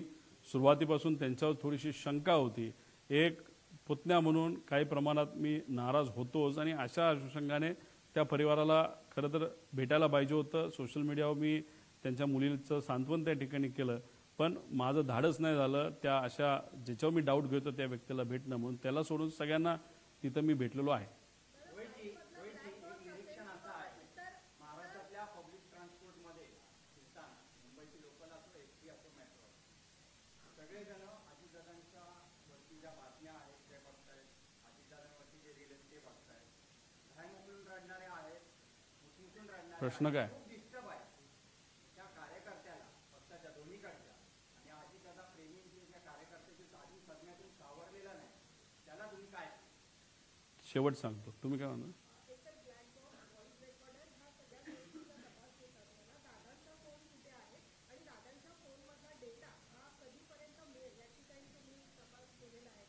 तो त्यांचा व्यक्तिगत डेटा आहे, व्यक्तिगत माहिती आहे. माझ्या अनुषंगाने त्यांच्या परिवाराकडे ते सर्व फोन असावेत. त्या डेटाचं, त्या माहितीचं, त्या फोनचं, त्या फोनमध्ये असणाऱ्या गोष्टींचं आणि काही महत्त्वपूर्ण डॉक्युमेंटचं आणि बऱ्याच काही गोष्टीचं काय करायचं तो त्यांचा परिवार त्या ठिकाणी ठरवेल.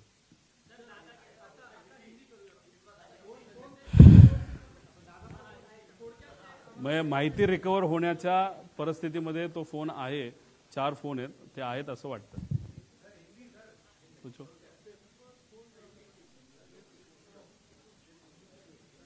हा म्हणजे हा चांगला प्रश्न आहे. फोन टिकला पण ब्लॅक बॉक्स हा खराब झाला असं जे इन्व्हेस्टिगेशन एजन्सीवाले म्हणतात आणि पेपर सुद्धा बरेच दिसतात त्या ठिकाणी. म्हणजे हे खरं तर कालचं स्टेटमेंट त्या एजन्सीचं थोडं डाऊटफुल आहे आणि हास्यास्पद आहे. हिंदी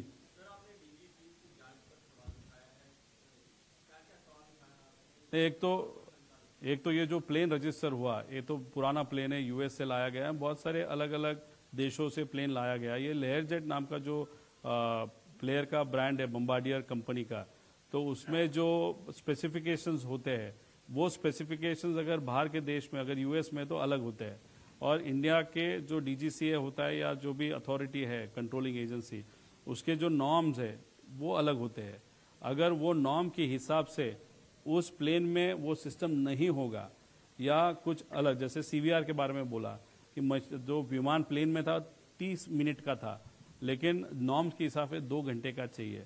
अगर 30 मिनट का होते हुए भी अगर वो प्लेन रजिस्टर होता है तो ये सब जो प्लेन है इलीगली डीजीसीए के अधिकारी को हाथ में लेते हुए ये रजिस्ट्रेशन हुआ है, ऐसे हम सबका कहना है. तो ये डीजीसीए के कुछ अधिकारी इसमें वहाँ पे इन्वॉल्व है. श्वेता सिंह नाम की एक कोई लेडी है, वो पॉलिटिकली बहुत कनेक्टेड है, उनका भी इसमें कुछ न कुछ तो रोल हो सकता है. इसलिए जो इन्वेस्टिगेशन टीम बनाई है 6 लोगों की, उसमें एक तो लेयर जेट का अनुभव न होने वाले लोग ज्यादा है. कोई भी नहीं है जो इसका लेयर जेट का अनुभव है, सब जन ये डीजीसीए के लोग हैं. अभी हम ऑब्जेक्शन डीजीसीए पे ले रहे हैं क्योंकि जो मॉडल नंबर है, जो अभी इन्वेस्टिगेशन उनका जो भी इंफॉर्मेशन बाहर आ रहा है उसमें मॉडल नंबर ही उन्होंने गलत किया है.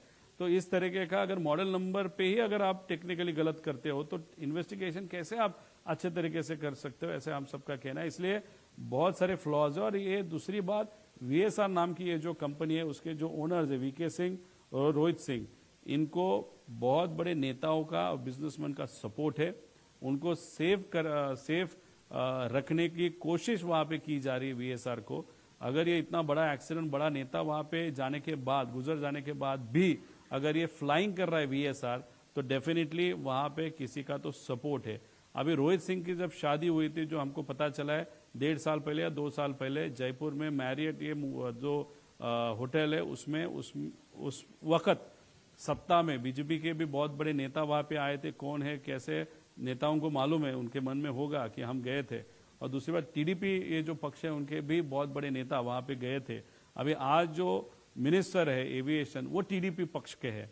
तो अभी अगर आपके संबंध थे रोहित सिंह के साथ जो वीएसआर का मालिक है, तो आप इन्वेस्टिगेशन प्रॉपरली कैसे करोगे, ऐसा प्रश्न हम सबको पड़ता है.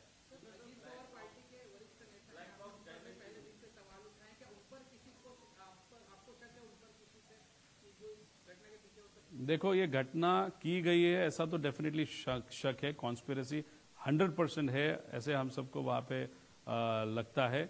अभी इसके पीछे राजनीति है कि नहीं वो देखने की जरूरत है. अगर राजनीति है ऐसे अगर हमको सोचना है तो 2 टाइप का विषय आ सकता है. 2 टाइप के गुट है. एक गुट ऐसा है कि जो नहीं चाहता था कि हमारा जो दूसरा पक्ष है वो उस पक्ष के साथ एनडीए के साथ सत्ता में आए, वो एक थ्योरी है। और पॉलिटिकल थ्योरी की बात करें तो दूसरी पॉलिटिकल थ्योरी है कि शायद दादा ये भी चाहते होंगे कि एनडीए में न रहे, बाहर आए, लोगों के साथ रास्ते पे लड़ेंगे हमारे साथ। तो ये जो चीज जिसको अच्छी नहीं लगती थी वो दूसरा गट है। अगर पॉलिटिकल थ्योरी इसमें लानी है तो इस दोनों गट में से कोई तो हो सकता है। ऐसे पॉलिटिकल थ्योरी को अगर हम कंसिडर करें तो ऐसे हम सबको लगता है।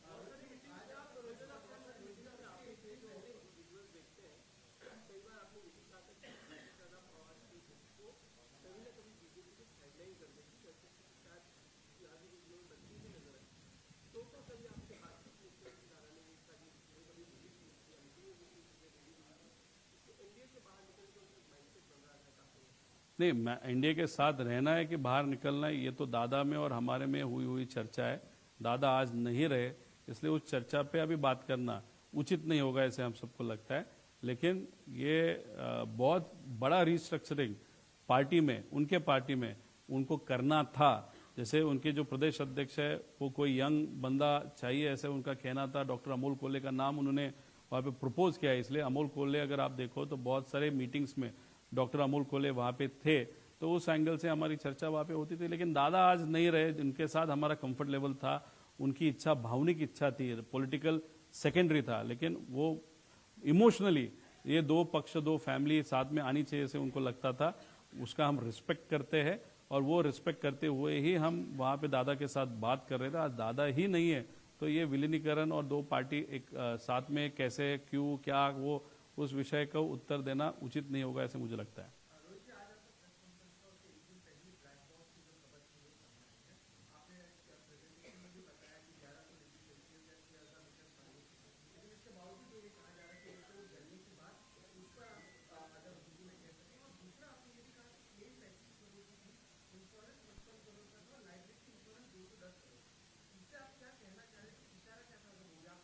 देखो, लाइबिलिटी अगर आप देखो तो लाइबिलिटी ऐसे होती है कि प्लेन में जो ट्रैवल कर रहे थे उनको उसका बेनिफिट होगा।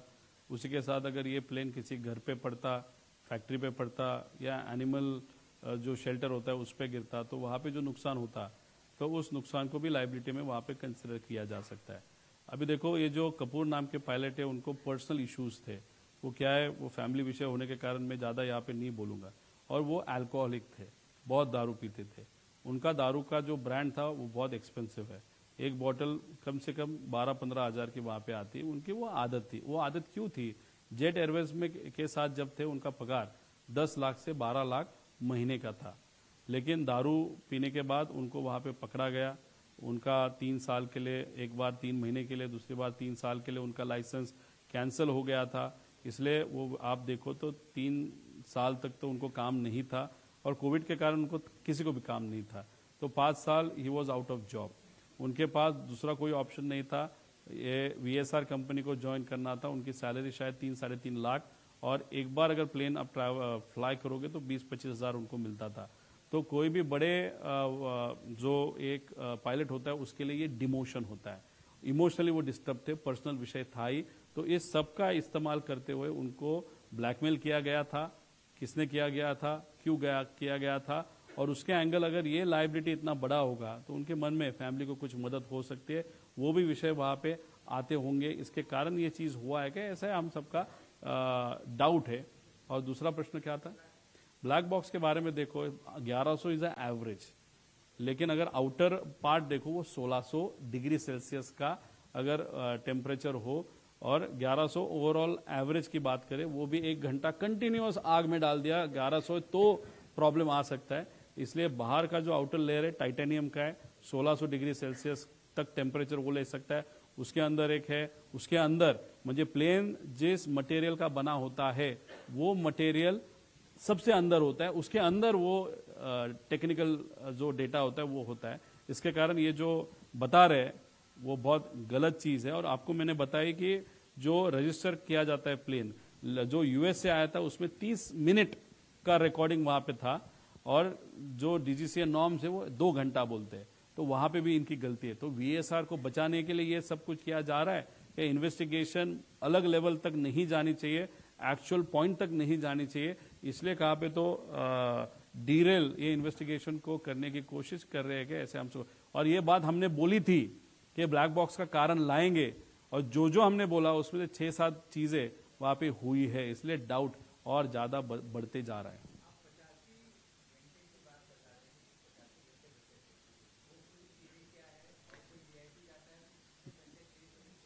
देखो, हेलीकॉप्टर जब उड़ाया जाता है तब करीबन 2000 से 2500 आवर्स, डिपेंडिंग एयरबस का है कि बेल का है। अगर आप प्लेन की बात करें तो 5000 आवर्स का इंजन का लाइफ होता है। मतलब वो 5000 तक गया तो इंजन कितना भी अच्छा हो तो निकालना होता है, वो बदलना होता है, दैट इज अ नॉर्म। तो ये जो 5000 उसका लाइफ था। दादा का एक्सीडेंट जब हुआ, आज अगर उसका लाइफ देखो तो 4915 है, मतलब 85 आवर्स सिर्फ बाकी है। अगर वीआईपी, अगर हम ट्रैवल करते हम भी देखते 500 घंटा बाकी है क्या, 600 घंटा बाकी, हम देखते हैं। तो यहाँ पे तो वीआईपी ट्रैवल कर रहा है, तो एरो कंपनी ने ये चेक नहीं किया था क्या? वीएसआर ने ये चेक नहीं किया था? जो शर्मा और दूसरा जो दड़वी करके अधिकारी है उसने नहीं किया था? डायरेक्टर जो महाराष्ट्र के एविएशन के, उन्होंने वो नहीं चेक किया था? क्योंकि ये सब वहां पे चैट पे, कोई भी वहां पे चेक नहीं किया। और दादा को जो प्लेन दिया पेपर पे वो 85 आवर्स सिर्फ बाकी थे, लेकिन अगर हनीवेल के साथ अगर बात करो और उन्होंने जेन्युइन इंफॉर्मेशन दिया तो ये प्लेन एक इंजन 8-8 हजार घंटे तक वहां पे गया था। मतलब उसका लाइफ 5000 है, उसका 5000 लाइफ क्रॉस करके 8000 तक वो गया होगा। मतलब उस इंजन में अभी कुछ भी बाकी नहीं होगा, ऐसी आज की परिस्थिति है। और उसमें वीआईपी, वो भी दादा के लेवल का वीआईपी ट्रैवल करता है, तो ये बहुत डेंजरस चीज है। इसीलिए हम बोल रहे हैं कि वीएसआर को बंद किया जाए, सब प्लेन्स नीचे आप उतारो। पायलट जो आज उड़ा रहे उनके सेफ्टी का भी विषय है उस सब एंगल से, और वीआईपी का तो है ही उसके कारण। लेकिन ये सरकार क्यों एक्शन नहीं ले रही, उसका मैंने पार्श्वभूमि बताया था कि वीके सिंह और रोहित सिंह बहुत कनेक्टेड लोग हैं, और जो श्वेता सिंह है जो अधिकारी डीजीसी में, वो भी बहुत कनेक्टेड है। और टीडीपीए के बहुत बड़े नेता रोहित सिंह के शादी के लिए वहां पे गए थे, बीजेपी के बहुत सारे नेता वहां पे राजस्थान में शादी के लिए गए थे। अगर आपका पर्सनल एंड कमर्शियल रिलेशनशिप अगर वीएसआर के मालिकों के साथ है, और ये उसमें से एक मालिक मायामी में यूएस में अभी जाके वहां पे बैठा है, तो ये सब चीज देखने के बाद हमको लगता है कि वीएसआर को सपोर्ट किया जा रहा है कमर्शियली। मतलब अभी भी फ्लाइंग चालू है, और इन्वेस्टिगेशन में भी वीएसआर को कोई अड़चन न हो उस तरीके का इन्वेस्टिगेशन हो सकता है, ऐसी डर हम सबको लगता है।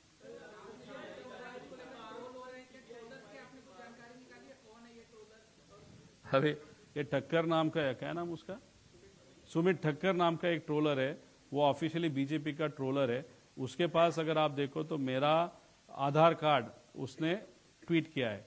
अभी हम इंफॉर्मेशन किस तरीके से निकाल रहे हैं, उसके लिए क्या कष्ट लेना पड़ता है वो हमको मालूम है।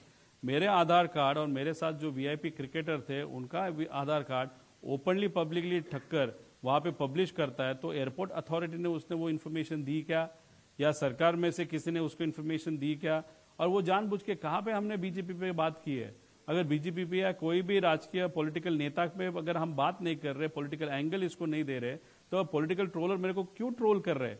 और ये ठक्कर ही जो व्यक्ति है, 2 दिन पहले उसने एक ट्वीट किया था, वो ट्वीट 2-3 जन के पास है, वो हमको देने वाले अभी तक उन्होंने नहीं दी। उसमें उसने लिखा था कि 2 दिन में महाराष्ट्र में बहुत बड़ा भूकंप होने वाला है, पॉलिटिकल भूकंप होने वाला है, लेकिन 7-7.5 मिनट में ही वो ट्वीट उसने डिलीट की। तो ये ठक्कर कौन है? ये बीजेपी का कार्यकर्ता है, तो वो खुद के लेवल पे वो ट्रोल हमको कर रहा है, या उसकी ट्रोल आर्मी जानबूझ के हम जो विषय मान रहे उसके अगेंस्ट वो ट्रोलिंग वहां पे कर रहा है? तो उसको किसी ने बताया है या खुद कर रहा है? ऐसा प्रश्न निर्माण होता है। और बीजेपी और किसी भी नेता के ऊपर न बोलते हुए भी अगर बीजेपी की ट्रोल आर्मी हमको ट्रोल कर रही है, तो फिर हम अभी बीजेपी पे भी शंका ले क्या, ऐसा प्रश्न हमको अभी पड़ रहा है। उसी के साथ नेताओं को कुछ मालूम नहीं का, देवेंद्र फडणवीस साहब को नहीं मालूम होगा। देवेंद्र फडणवीस साहब को मुझे कहना है ये लोगों को जरा कंट्रोल कीजिएगा, नहीं तो ये आगे जाके लोगों को भी ऐसा लगना चालू हो जाएगा, या हमको भी, कि दूसरा एंगल इस विषय को बीजेपी के साइड से है कि नहीं। इसलिए ये चीजें ट्रोल के एंगल से हो रही है, इसके कारण हमको शंका वहां पे बढ़ रही है। वो कैश बॉक्स नाम की जो कंपनी वो अलग ट्रोल कर रही है, वो ठीक है, वो छोटा मोटा कर रही है, उनकी